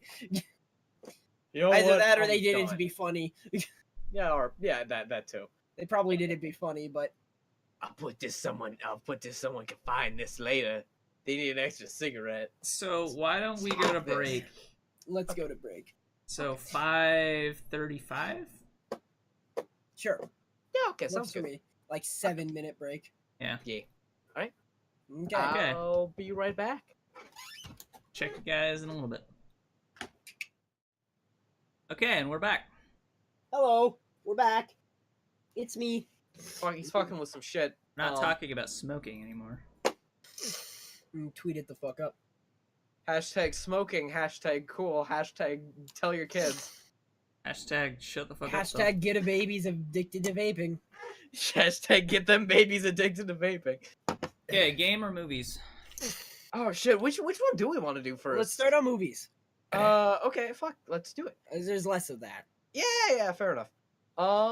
So big story. The first story is just something that I linked that was 3 Billboards Outside of Ebbing, Missouri, a movie that I am very, very excited for because I love the director and I love his work. If you haven't seen In Bruges and 7 Psychopaths, I would absolutely recommend both of those. This movie, his new movie, gets the Toronto International Film Festival's fucking top awards, which I mean, it's a good sign. I saw the trailer for this. It looks kind of really Oscar bait, though. Really? Yeah. Weird. His movies are almost very, very not Oscar bait, and they're usually hilarious. I'm excited for it. Have you seen the trailer for it? No, I haven't. You should watch the trailer. It looks kind of Oscar bait to me, but I don't know. I don't know if that actually means the movie's good or bad, but it seems kind of like a kind of story that would win an Oscar. I don't know. Yeah. Right. That makes sense. It's definitely not in the same like genre of 7 Psychopaths, but whatever. Yeah. Yeah, it looks okay. I've seen the trailer for this. It also reminds me of this there's this other movie with his face. It's another A24 film with shit, what's that guy's name? God. Colin Farrell? No? No, it's God, I don't remember. It's something like the movie's called like Florida. Florida. I'm trying to think. I think I might have an idea of what you're talking about. Florida Project? What's this movie that we're talking about now called? 3 Billboards Outside of Ebbing, Missouri. Okay, here we go. Oh, that's the name of the movie? Yes. It's called The Florida Project, starring William Dafoe. Oh, okay. And that looks like another kind of Oscar baity indie movie. Yeah. And like I've seen the trailers for these two movies like a dozen times now because I see kind of smaller movies. Yeah. At my theater. Okay. My theater plays a lot of indie movies. I know I've said that before, but like... Yeah, I know, and I'm jealous as fuck. Like, to the extent that I'm seeing trailers for indie movies all the time. Yeah. Again, I'm jealous as fuck. I have to fucking drive goddamn 40 minutes to be able to see anything. Yeah. And that's only in the big theater. There's even more indie films at some of the smaller theaters near me. Yeah, shit. Shoots. I have to go out of my way for this shit. You just get a liberty on it. Add platter. To the extent that I don't know that some of the movies I see are indie movies until like okay. after I see them, and I'm like, oh, that was an indie movie, wasn't it? Yeah, there's like 10 like, people in the credits. No, yeah, until like after you like see the like when the movie first starts and you see like 50 different production studios, like, sure is taking a while for all of these production credits to end, isn't it? Yeah, and then you see like I don't know, like A24. We get a lot of A24 films. Yeah. So A24 has been really big after they fucking struck gold with something. I actually don't know what it is. Yeah, so they've been doing pretty well. I've never even heard of A24. You barely see films, Dalsson. Yeah. I had to twist your arm to see a movie when I was out there.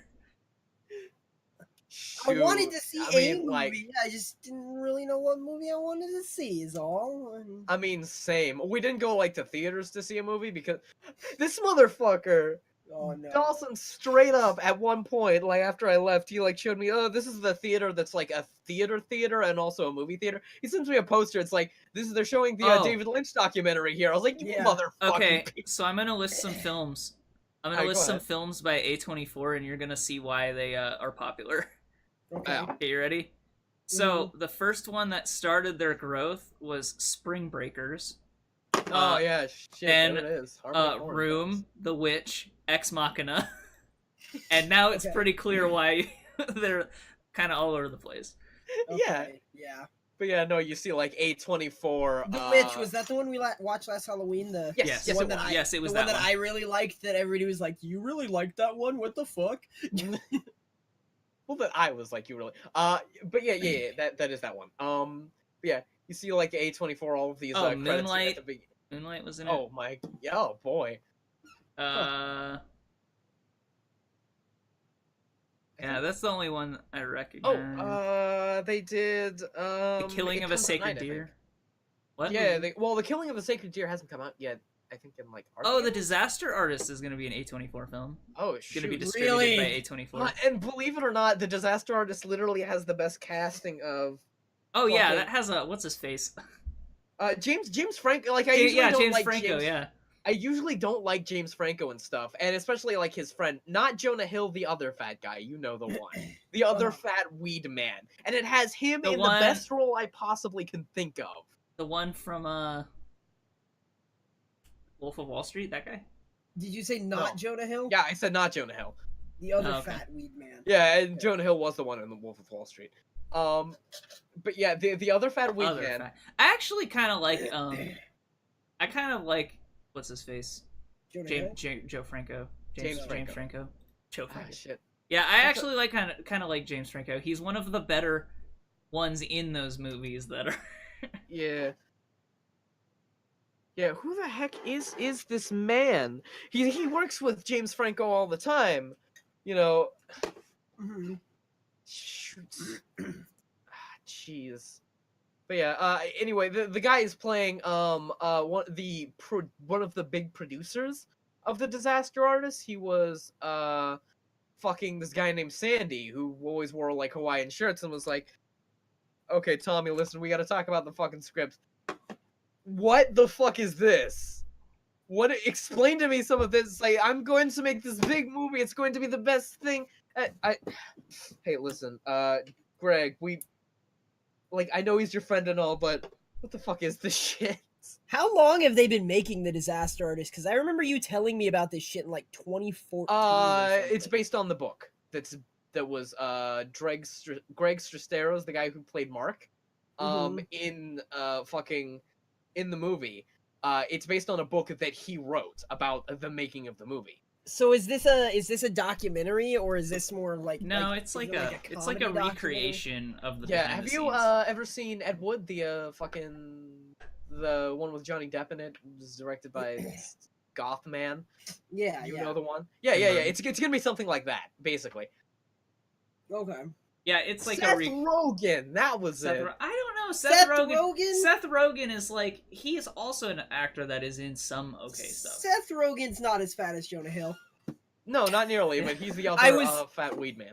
That's why it confused me. I was thinking Jonah Hill fat. Did you know Seth Rogen is the producer of Preacher? No. Really? Yeah. So he does some stuff that isn't weed comedies. Okay, well, good. Good for him. He's branching out. Okay, what else we got? See, here I was thinking that Robot Chicken was the least stoner comedy thing he ever did. Did you did we talk about this Shape of Water thing? Well, okay. First off, that Shape of Touched Water on thing. it last week. Okay, so first off, that Shape of Water thing is like legitimately a joke that I made. I posted this thing in the call for those of you who aren't in the call. All of the people watching this. Literally everybody. But Literally everyone else. I posted this thing in the call accidentally, where we're supposed to put our fucking news stories. It was just like this Hellboy comic from the Hellboy in the 1960s. It was just like Abe Sapien's origin story, and it's the Shape of Water straight up. One thing I do want to touch on real quick, though, with The Shape of Water. Here it You guys- goes. Here we fucking Here go. it fucking goes. Full frontal fish stick. Wait. Yeah? Before you go more in depth on this, Oh boy, here we go. I don't know how much more in depth I can go than that. That's about the extent of it. The Shape of Water is going to have a sex scene featuring Abe Sapien from Hellboy, But not. but not. But not. And, And some they deaf are- lady. Or some mute lady. We are going like full on, straight up fish stick. Kanye West is gonna give this movie a 10 out of absolute fucking 10. I haven't heard that joke used for this movie yet. Congratulations. Have you Dalsson. really not? I really have no not. way! I don't even watch South Park. How could I have been the first one to make that you heard make that joke? You did it, man. You did it. Yeah. Okay. I'm sorry I brought it up. Let's move on. You made the fish stick joke. J.J. Abrams is going to return to Star Wars. Yes. After fuck faggot who I hate was kicked off of Star Wars, the last Star Wars. J.J. Abrams is coming back in to direct the new one. They asked the man who, the Looper guy who was directing the one that's coming out this year, and he was like, "Nah, fuck that. I don't want to have anything. I'm done." And then J.J. Abrams was like, I'll do it. So you need someone to come back to Star Wars, huh? I didn't want to do this shit, but guess. But I thought I got out. Keep pulling me back They in. pulled me back in. They like found him in a bar, just like in a whole. Oh, I have a fucking bottle. They found him in a bar, just like no. They found him in a dilapidated movie theater bar, Yeah. You're drinking ruining the old- illusion. Thel. drinking I'm old ruining the stuff. illusion. Now everybody's gonna know that that's not actually a bunch of toys behind you, and it's just a billboard with shit written on it, What the? and a fuck? badly hidden Dragon dildo, yeah.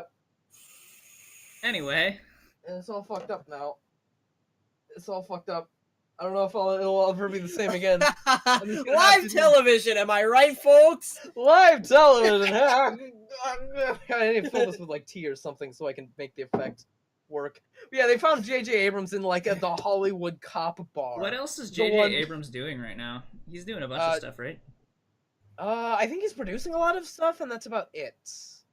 He's Like, not I don't know if directing he's like directing anything. Well, you know, other I've than expressed this. this opinion before, but I don't know that I've expressed it before on the podcast. But Yeah. I think that J.J. Abrams is so much more well suited to Star Wars than Star Trek. Oh, completely It is agree. like- Everybody knows that. Everybody yeah, agrees. yeah, everyone would agree. So that's not even opinion. That's just kind of a fact. And also, Well, it's a Kurtzman very and commonly Orsi held have- opinion. Yeah, and Kurtzman and Orsi have nothing to do with Star Wars because Disney is smart enough not to hire them. So you know, good. And Kasdan is still writing, so you know, Kasdan's still on Disney's fucking bill. But I have a question. Yeah, shoot. Will we have Sneaky Pete in the new Star Wars movie? I sure fucking hope so. It wouldn't be Star Wars without Sneaky Pete. I mean, he was in the first one, the Star Wars Holiday Special. He was probably in all That's of them. it. We just didn't notice because he's so sneaky. Yeah, he's still fucking. He was in the prequels. You know that diner. He was in there because he was sneaking around in the back. He was a cook or something. No, I'm Uh, sure that there's a Bothan in every Star Wars movie. There has to be. Also, I'm 100% sure that there's like this huge backstory for who's like the character of Sneaky Pete actually is. You can go on Wikipedia. You mean and like fucking- that particular That Bothan? particular. Yeah, he had like a name in the Star Wars Holiday Special. Straight Yeah, up. it was Sneaky Pete. yeah, it was Sneaky Pete. Shit.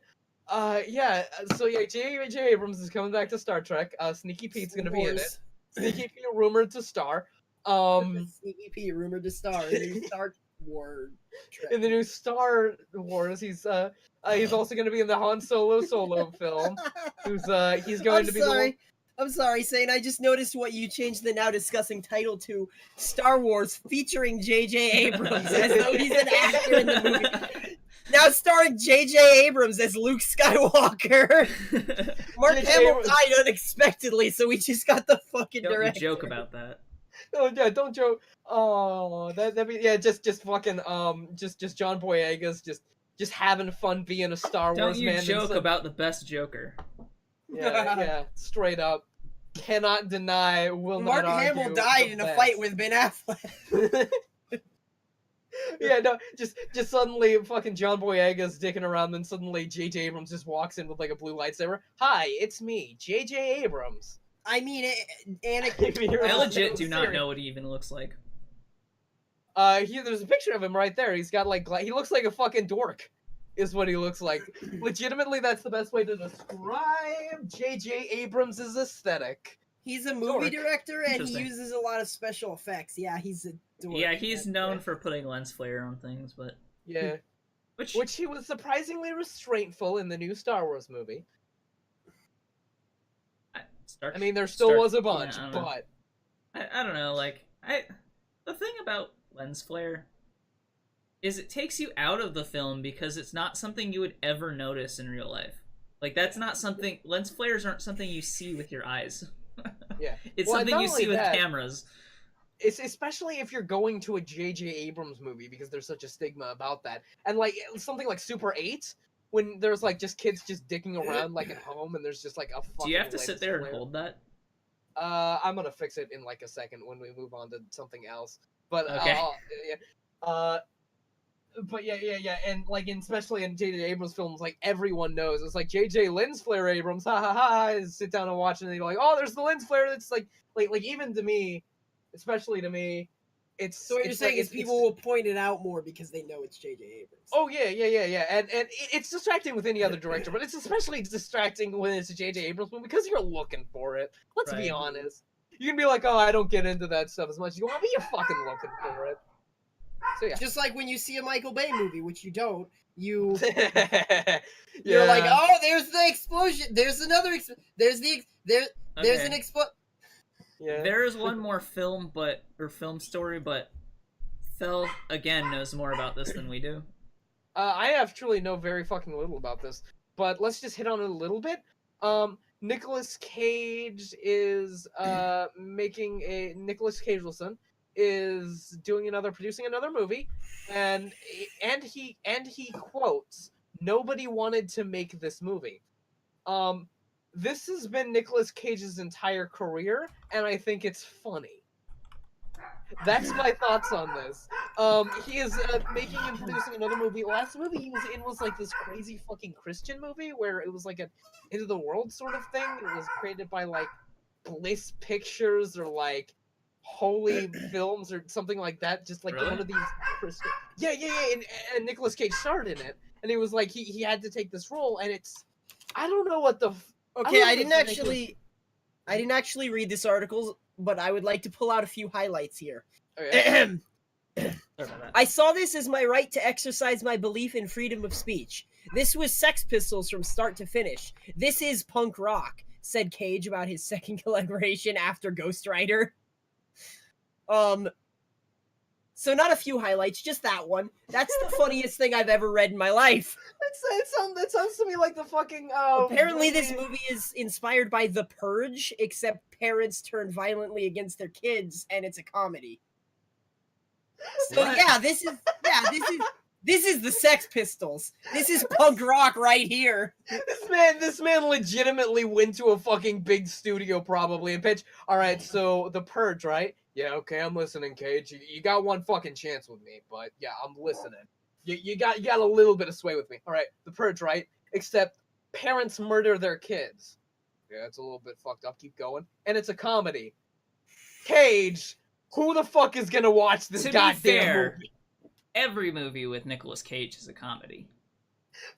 Yeah, absolutely. So completely actually, maybe it would be better if Nicolas Cage Yeah. was actually in a comedy, because then maybe the comedy would be funny instead of being sad. Instead of being a movie that's I almost funny because disagree. Nicolas Cage is in it. I almost disagree because I feel like if it's like a Nicolas Cage movie where he's being serious, that's what makes the Nicolas Cage part of it funny. Like fucking National Treasure. National Treasure. Oh yeah, National Treasure, but the other one, the really, really But bad National one. Treasure also Ghost tried to be Rider? funny, so. Wicker Man. That's the one I was thinking of. Wicker Man. No, just fix your shit. Yeah, Okay. just take a second and fix it. Okay, all right. I'm just gonna go fix this, and I'll keep talking from behind the thing. There's Live nothing going on. television, everybody. The Wicker Man wasn't that bad. Wicker Man. I'm gonna say that now that Thel can't hear me. I actually kind of liked the Wicker Man. That's crazy funny. and everything. I'm gonna say this now that That's Thel really can't hear me, because and I'll he just was let Saine pretending rip into to me be, because I you know, kind of like National serious Treasure. and trying actually. to like, yeah. I didn't say Yeah, National Nicolas Treasure. Cage's movies I are didn't say horrible. Yeah, I we didn't were say talking National about things Treasure like- was bad, Dawson. I just said that Oh yeah. it was funny. Yeah. It Yeah. was, but National Treasure did try to be funny at points too. And That was some- probably the last like movie he was in that was good. Good. Yeah. National Treasure Yeah. 2 was like the only one that was like good. Yeah. Yeah. Shooting Nicolas Cage. You're hilarious. This man won I an don't know where you're Oscar. going. Shit. Best comedy actor in The Wicker Man. No, he was in Leaving Las Vegas, Oh, that was and it? he was also nominated in 2003 for Sweetheart? Spike. Oh, okay. I mean, I know he was in he was in Crazy Heart, which was one of David Spike, Lynch's like the first TV they made for men. Sure. And that was television. he won an Oscar 21 years ago. That Fuck, seems man. so fucking long ago. Jesus, Shit, dude. I mean, he did. that's do almost it, as though. old as I am. Fuck. It's almost as old as all of us. Shit. Eh, It sure fucking is. not me, but Damn. Damn, Nicolas Cage. okay. Let's move Move on. away from this. Video game stuff. There's Video a lot more game. video game stuff than there was movie stuff. Not What really. is video? Well, game stuff? kind of. Oh, there was some. I talked about that last week. Oh, you want to talk about this Blizzard thing? I was not gonna talk about this because I don't think this is actually like a big deal. But if you want Blizzard thing. the Oh, sports league thing, they're opening an esports arena in LA. Okay. That's cool. Like Yeah. having an esports arena that's just dedicated as nothing but an esports arena. That's kind of neat. Yeah. But I think I intended to talk about that last time because this is a little bit of. oh old well, news. whatever. We didn't talk about that one. I don't know. Like, I get that Blizzard wants to be more serious with esports, but yeah, I don't know. Do you really need an arena just for this? Like, I don't know. Yeah. I mean, it just as seems much as silly. you need an arena that's used for nothing but football. I mean, for an no. esports arena, you could rent any kind of venue. But that the has thing a- about the thing about football is there's a lot more guaranteed games in football. Yeah. Like, I don't know. And even then, like, Even then, they a lot of still times rent they- it out to like concerts and stuff. Yeah, yeah, and also like sometimes they report like I know and this might just be in Portland. The stadium in Portland does both the soccer team and the baseball team. On a Fucking football field? PGE, yeah. If we don't have a football team, it's PGE Park. That's just like we have a fucking soccer, a basketball team, and the basketball team does the fucking Rose Garden. We have a baseball stadium. We have Yeah. the football fields. We have a 2 ice rinks, I think. Wow. And in Phoenix, yeah, because we Shit. have the Coyotes, which is actually a decent NFL team, or not NFL, NHL team Yeah. for hockey, which is weird because we're fucking Arizona. But Yeah, um, that does sound pretty fucking weird. Well, here's the thing: people want to do anything to get out of the heat, and playing hockey's one of them. and then there's the Glendale Ice Arena, so that's 2 ice rinks, and there's and then there's Chase Field, which is a huge ass fucking baseball stadium. Right. And then there's a ton of basketball courts. Yeah. And to be fair, 2 of those football fields are both for ASU's football teams, but Right. There's the Wells Fargo Arena, which is the one actually connected to the school, and then there's another one. But yeah, I don't know. That's what happens when you live in Phoenix. There's lots of shit here. Yeah, I guess the real thing is Blizzard wants to focus on esports. StarCraft, competitive Overwatch, even competitive Heroes of the Storm, even though it's smaller.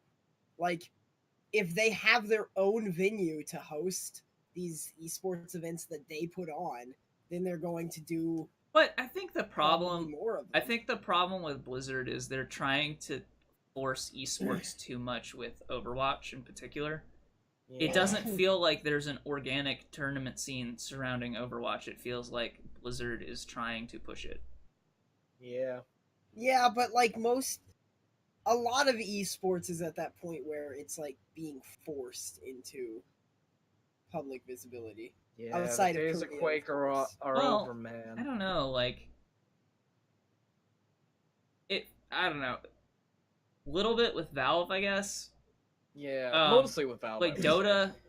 But even then, like League of Legends started the well, yeah, forcing but League of esports Legends, I feel like that was still more organic. That kind of. I don't know. Riot poured like Well, yeah, like but that was hundreds after there of was millions already of starting dollars. to be tournaments, though.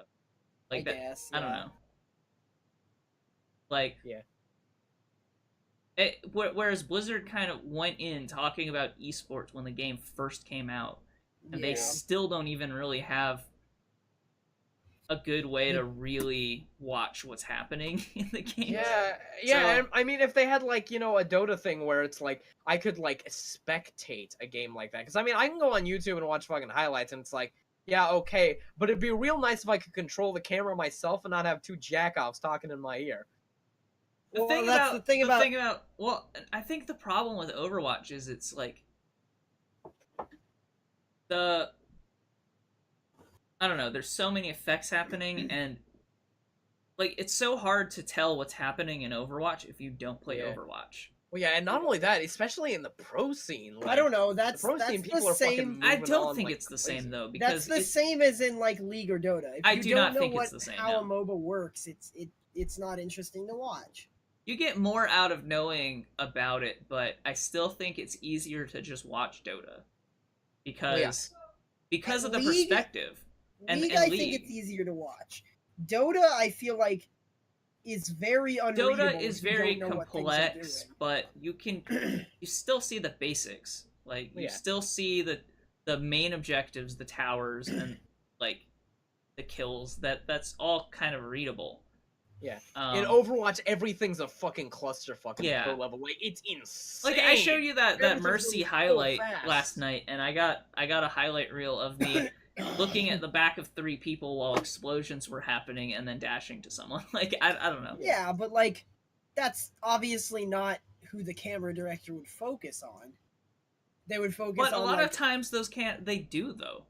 That's the thing. Like they don't have. I think they only recently added like external cameras, and they're from fixed angles. Like Yeah. so, I don't And know. even like from like the fixed angles, and even like with the moving cameras, it's still really hard because you see all of these characters just jumping around and doing a bunch of bullshit. It looks like a clusterfuck of randomness rather than like some actual skill. I mean, you're playing the game, you know, it's like okay, this guy's really really good at Tracer. He's moving like a crazy man. Got like 2 kills. This guy's really good at McCree. He's getting like a ton of headshots, but like. From like even an outside view, it looks like there's a fucking Winston jumping over there. The Diva's flying around, Tracer's zipping around. There's like bullets going Well, that's in why I some feel direction. like it only works when there is somebody directing the camera. Like Yeah. it's better if you were able to spectate the game on your own, like with your own camera. But if there's somebody who like knows what they're doing in Overwatch directing the camera, like maybe a pro player that's not staked in the tournament and he's directing the camera, he knows what's going to be interesting to watch. He knows where the cool Well, shit but that's is also happening. part of the problem, though. Like we don't have people who are like professional commentators Yeah. yet Mhm. either. Well, and not only that, but I don't know. Like, like, there's a couple people like Day9, and that's the only guy that comes to mind because I don't watch esports. So yeah, and another thing is like even if you did have a camera director, like in Overwatch, just the fucking amount of shit that happens in like every 3 seconds, it'd make it really, really tough to Just shoot add something. an invisible 7th character that's Mercy with Valkyrie mode. Yeah, alright, fair enough. Okay, let's. You know, let's that's move what on. they used to do for League Spectate. I They know. just had That's 11 what I player was. games with an Eggnivia. Yeah, that's what I was Funny. getting at. Battleborn getting no more updates, and support's quietly closing 15 months after launch. Yep. Oh! There was Oh! an update for Battleborn that came out recently, and the update was like, this will be the last update for Battleborn, period. But we'll leave the servers on indefinitely. Oh, that's nice. Which means... Oh, that means like 5-10 years. I don't know. I don't know if it Maybe. does. Because everything they've But it's ever 2K. said about It's 2K Battleborn has though. been wrong.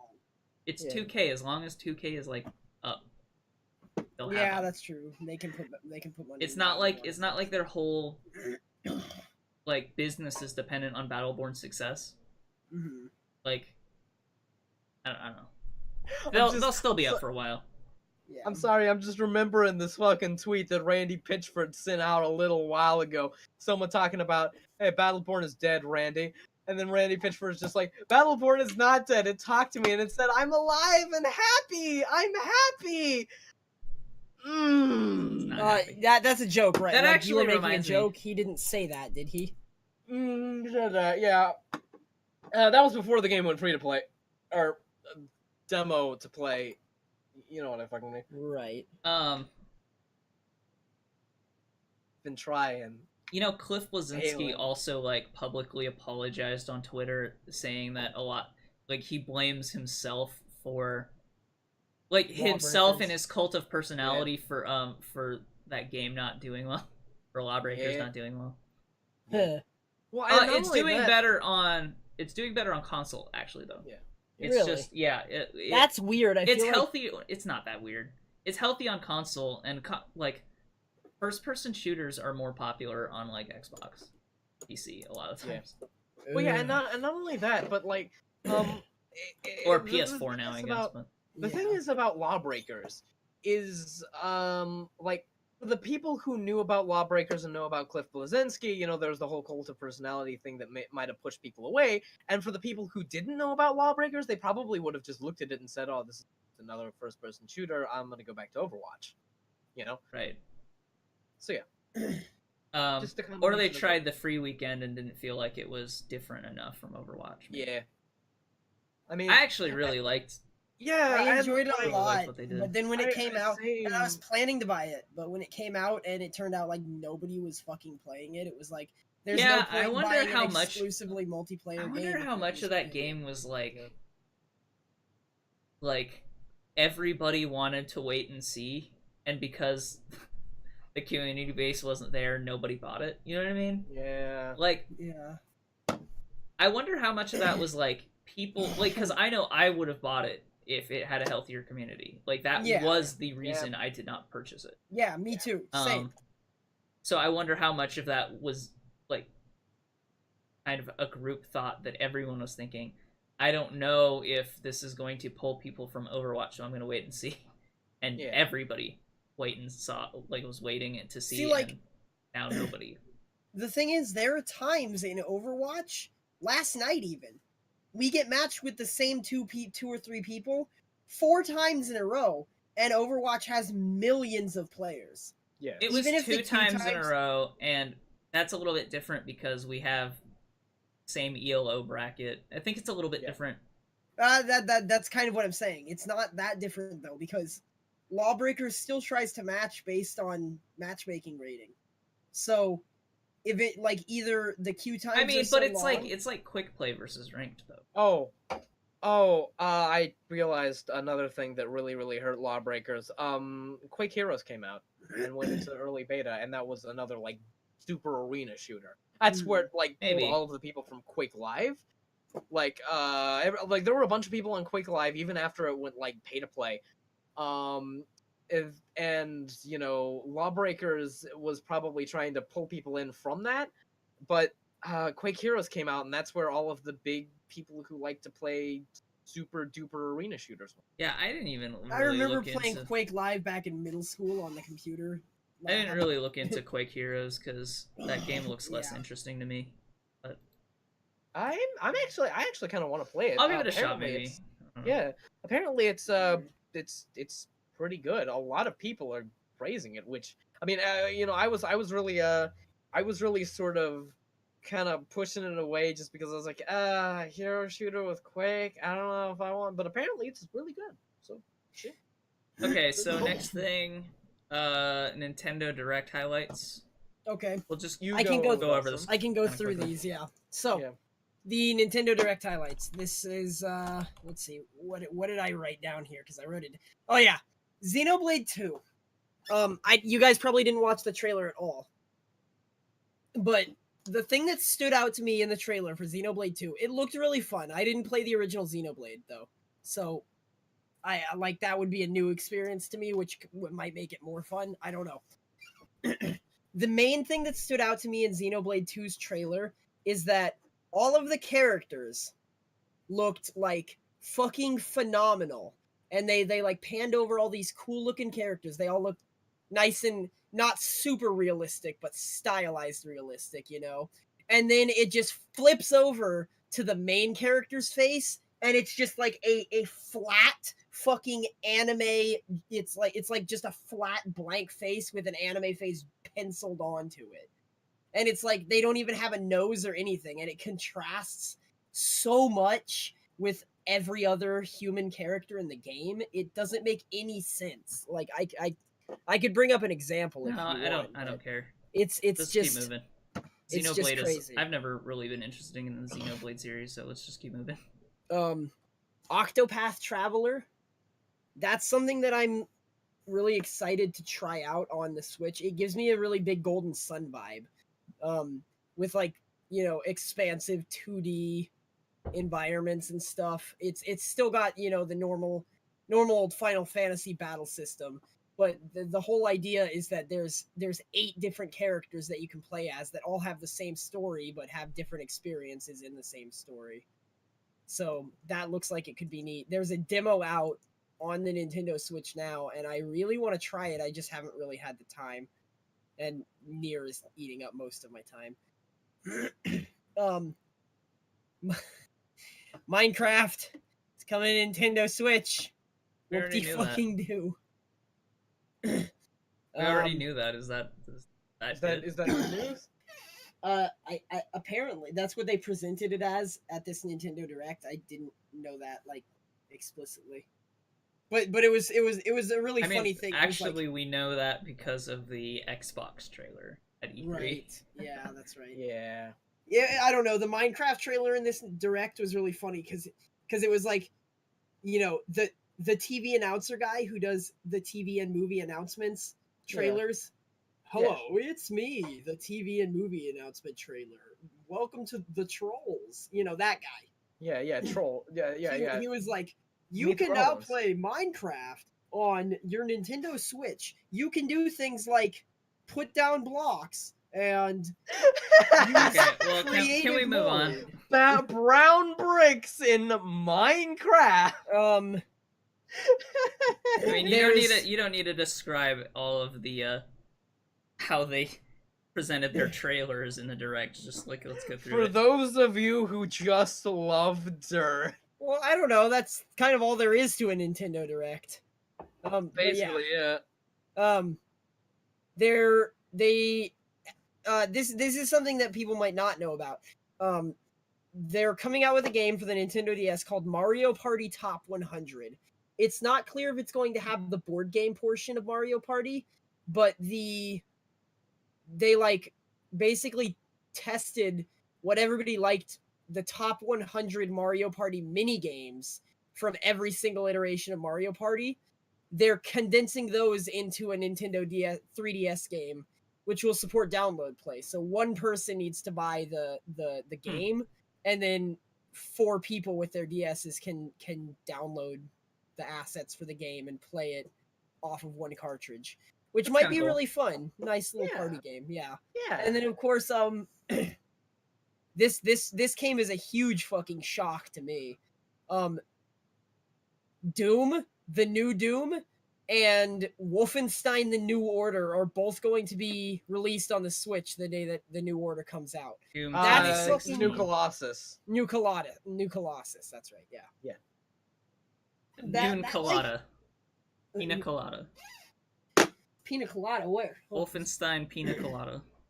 Wolfenstein, Yeah, but no, the Colossus. New Colossus and Doom coming out on the Switch. Like that's kind of mind blowing to me. My fucking I computer. don't know why. I don't know. My fucking computer could barely run Doom half the time until I upgraded my graphics card. And I It's gonna be certainly know down. that It's gonna be downgraded. It's not gonna look Yeah. nearly as good. You know that, right?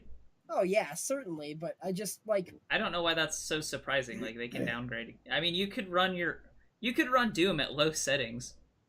I don't know. It's not mind blowing that the Switch can run it. It's just like those are not the type of games that Nintendo has like ever really wanted to put on their console. Like what they released It's not Modern Nintendo. Warfare 2 on the Wii. No, see that this is the thing. I think you're misunderstanding. It's not that Nintendo's ever had a problem with those games.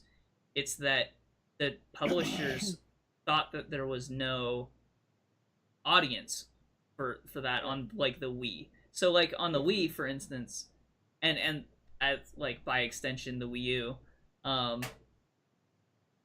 like the buy-in audience for that game was either really old or really young, and the specs weren't anywhere close to the current specs.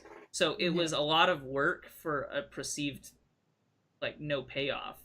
Whereas the Switch is like more more popular in that demographic right where shooters land. Yeah. The 17 to 24 demographic. Because remember, like, Modern Warfare and stuff was ported to the Wii. Yeah, the Wii, and also Dead Rising. There was a version of Dead Rising on the Wii. Like, it's not like Fight Zombie. It's not that Mad World was like a Wii exclusive that was pretty bloody. Yeah. Like, it's not that the No More Wii. Heroes It's not 2. that Nintendo's ever had a problem with gory or bloody games. It's just the publishers didn't think there was enough incentive to put their like M-rated games on the Nintendo. So it's not that Nintendo ever had a problem. Yeah, and it's like, and this isn't like the first time Nintendo's ever ported Doom. I mean, Nintendo ported Doom back in like the NES. Yeah, they ported Doom on the NES, and it was a terrible port. And then there was Doom 64, which was like a complete revamp of Doom with like new graphics and everything. I don't know. It's not like I really thought that Nintendo necessarily had a problem putting some bloody gory game on their system. I knew they didn't, of course, but it's just like based in their history before the Switch, or I guess in the Wii U and Wii days, they haven't really had a history. But that was never Nintendo's at intention. That was never Nintendo's intention. It was always third parties not wanting to adapt their games. The Switch is the most traditional console they've come out with since the 64. Yeah. It the doesn't gimmick have to the Switch is that it's portable as Right. opposed to and it having still has some the ridiculous- options for motion controls or whatever, but you can completely ignore that and just like controller. Yeah. So Yeah. like that's the only that's why it's not like. Right. And then so as a result, the Wii and the Wii U almost only had first party support, and Nintendo themselves don't make bloody gory games. So Yeah. Right. that makes sense. moving on. Hollow Knight is getting a second free expansion this Halloween. I think Yeah, that all we can really say about that is thumbs up, right? Yeah. Yeah. Positive Hollow Knight's feelings. fantastic, and I bounced really far off it because I just couldn't figure out how to progress because I'm stupid. But I know that Thel really likes it, and I recognize that it's a fantastic game. So good. Yeah. Great I new still free haven't played it. expansion. I have it installed. I just haven't played it. Yeah. I love it. I adore that game. Humble Bundle has reached $100,000 donated. Yeah. Nice. Good job. They Good can job, stop Bubble now. Bubble. Yeah, that was Hubba the Bubba. joke I made. Oh no, before we I'm sorry, started. 100 million. No, you I said can- 100,000. I meant 100 million. Right, 100 million. Yeah. That's Well, all right, you significantly saved the different whole world. by $99 million. So Yeah. You did it, Humble Bundle. You saved the world. All of the sick kids now have video games. Africa's doing fine. Water is prevalent in the world now. World peace. You fucking did it, Humble Bundle. Good job. actually, Everyone give a round of applause for it Humble seems Bundle. like a lot of their like one of the places that they seem to donate the most to lately has been the Wikimedia Foundation. What's Oh, that? okay. That is the foundation that operates Wikipedia for nonprofit. Yeah.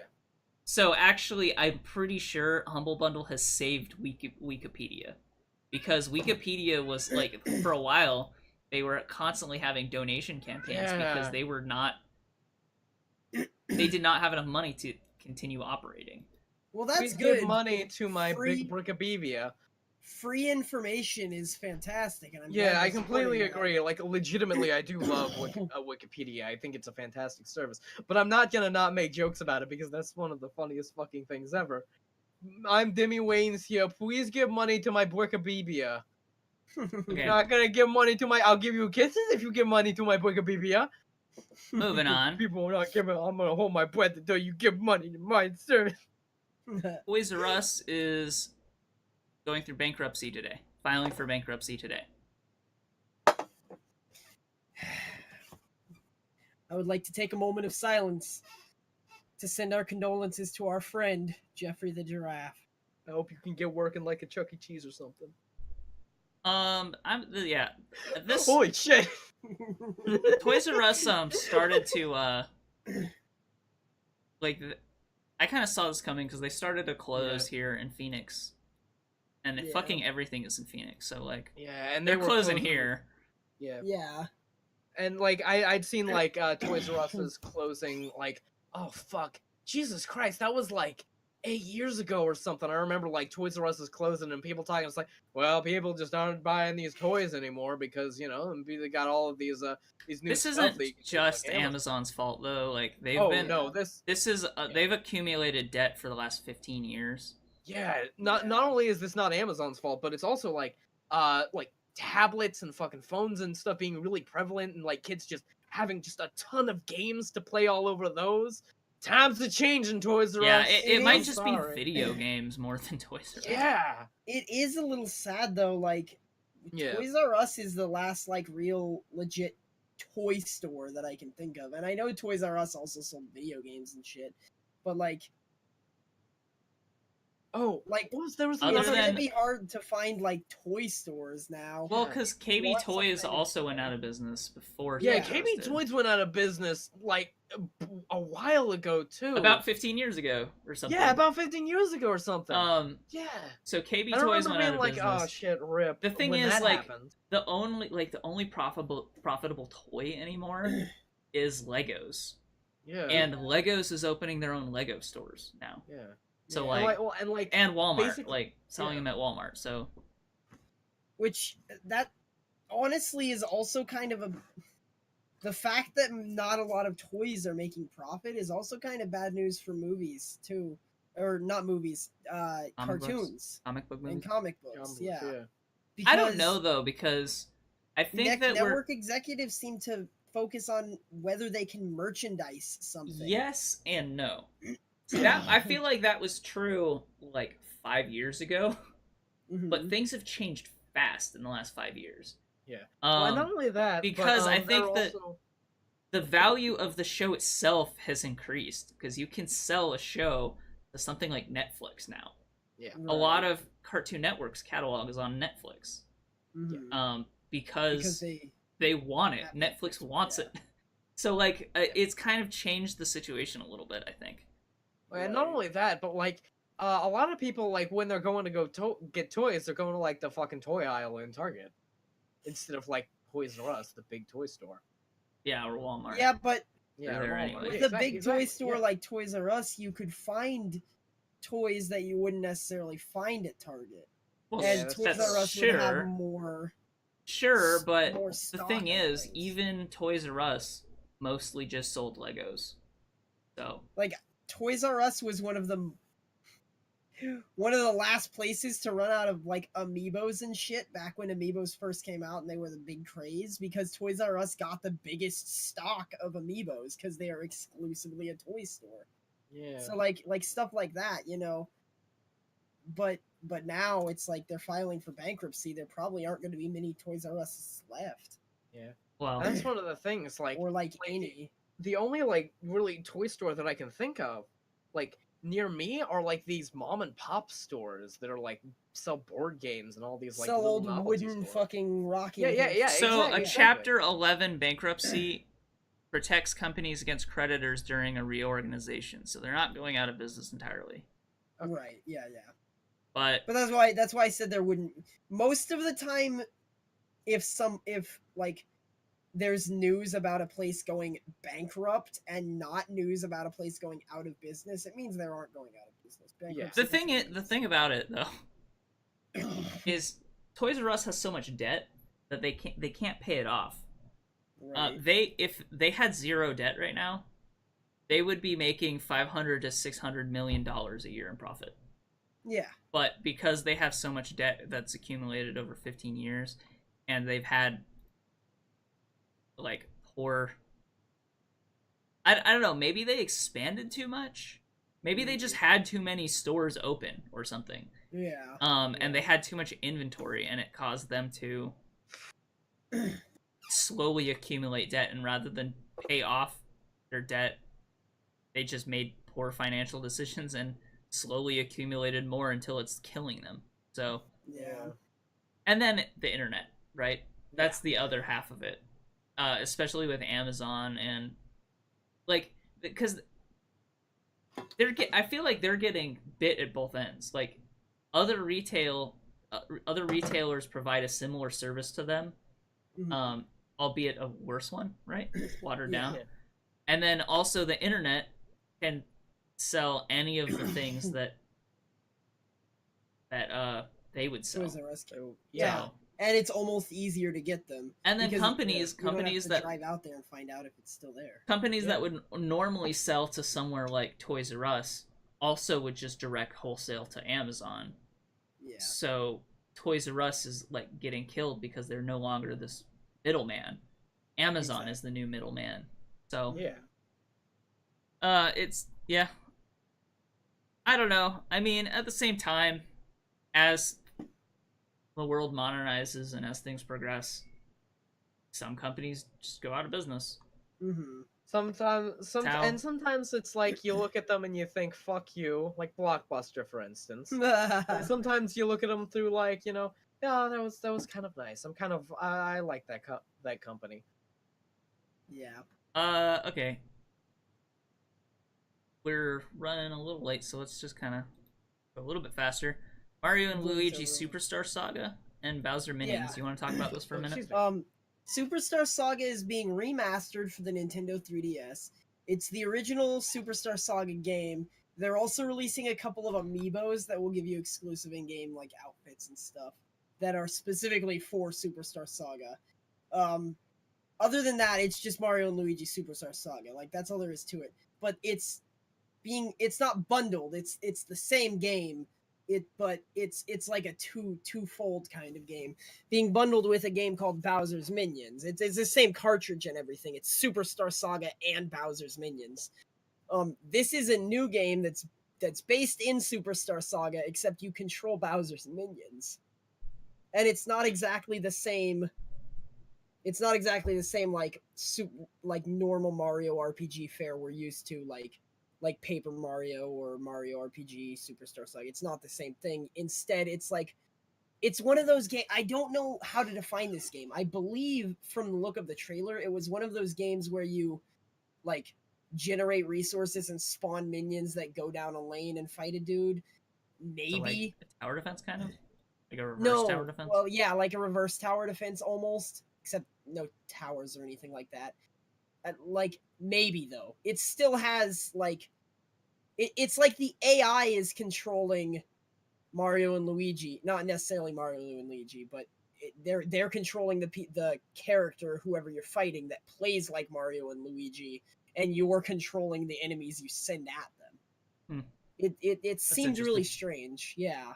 But all I saw of it was a very brief trailer that showed very minute amounts of gameplay, so I can't tell if that's even what it actually is going to be like. But it's definitely something that I'm excited for. Like, I liked Superstar Saga, so I would probably buy a remastered version of it anyway. And then Nintendo's just adding more value to it by basically adding another game into it. So it's neat. It looks cool. Yeah, I don't remember really liking Super. So, okay, last thing I want to touch on is a bunch of developers over the course of 5 years have made a C# or C++ engine that is open source, that is built to kind of replicate the style of games of like Zelda games. Like the 2D Zeldas? Yeah, like 2D Zeldas. Right. Okay. Actually, I guess it's called Solaris. It's called Solaris Engine. Okay. And it's open source, and basically they made it because they were tired of the limitations that things like RPG Maker had. Oh. So you can actually make games like RPG Maker, and you can create your own scripts using Lua, which gives control to developers over like the HUD and UI and elements in addition to just normal simple scripting. And since it's open source, anybody can develop in it. Engine too. Yeah. But it's made as kind of an homage to classic Zelda games, classic 2D Zelda games like Link's Awakening, Link to the Past, and that sort of thing. But what this means is that we might see like those cheap ass RPG Maker games that are decent games but held back by RPG Maker. Like those kinds of games be more prevalent with. It would be nice, yeah. Like for instance, agreed. being able to launch a game that renders in 1080p would be nice. Yeah. Or being able to launch a game without owning RPG Maker VX Ace and having it installed on your hard drive. Oh, you don't have to own it. You just need the Not all of them. No, you only need the redistributable. For all RPG Maker games, you only need the redistributable. You don't need to own RPG Maker to play an RPG Maker game. I've never gotten the redistributable to work. I just have it on Steam and leave it installed. Yeah, I don't know why. It's weird. Well, I mean, if you have it on Steam, that would work too. But even if you bought an RPG Maker game that was only on Steam, or if you bought an RPG Maker through Steam, RPG Maker game through Steam, even as it's like first time setup, installs the redistributable. So like there's. Well, I guess like Steam ones, but I'm talking like. Well, even non-Steam ones. Like I've never owned an RPG Maker game. Shit on like the engine, like the development IO, side of it. It's called. But I've always got the redistributables work, even for weird Japanese ones that aren't in English. So they're not Gleam. Itch.io. Yeah, I don't know. It's weird. I never was able to figure out. Maybe I was just too stupid to figure out where to get the red list because a lot of games don't come bundled with it.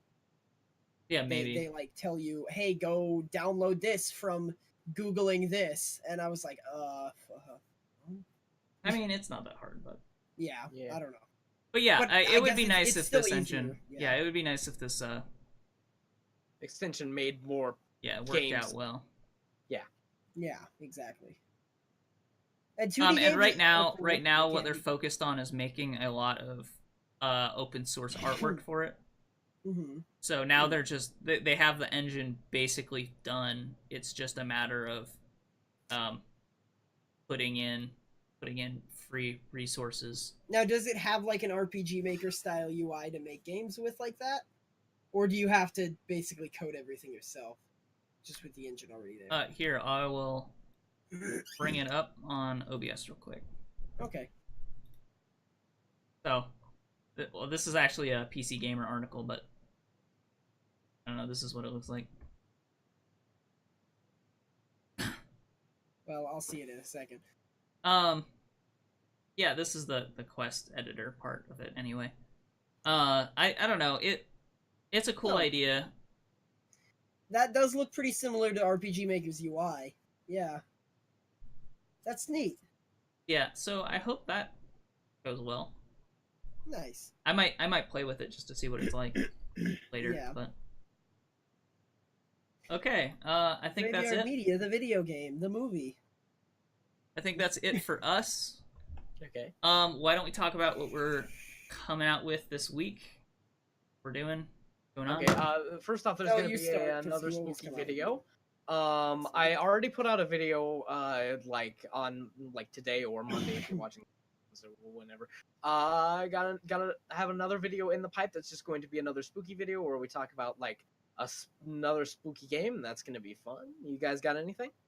What's your stream schedule like, Dalsson? Pretty much the extent of my content is going to be, Near for the next 12 years and yeah, pretty maybe much Overwatch? near, basically near until I finish it. Thursday I actually do not work, so Thursday is my scheduled night stream day. We might be able to start that early, maybe end it early, or maybe just do a longer stream on Thursday. Other than that, everything's going to be normal. Start at 10:15, stop at around 12:15 ish. But yeah, most of my stream content is probably going to be near until I finish it because I am really in love with that game. Go Right. on. I don't know. Maybe we'll try to get another Sniper Elite out. I haven't decided yet. That game is like, it's fun, but it's not. Becoming a slog, Yeah. Mm. especially for you because I know that you have to like slog through. Well, the it's a, videos I mean, it's a to lot of edit it, too. editing, but I wouldn't be as, it wouldn't be as bad if the game was more fun. Yeah, Yeah. I get you. And I feel like, We should, especially that last mission was like really frustrating. yeah, we should probably just probably talk about another game for the three of us to play together. Yeah, maybe we'll find something else. And when 'cause- Destiny comes out, we'll probably put out some Destiny content too. Oh, so. for sure, but that's not till Yeah. the end of October. So Yeah. Right. So, okay, well, at any rate, I think that's it for us. We will see you next week. Same time, same place. Same bat Yeah. channel. Okay, see you later. Bye.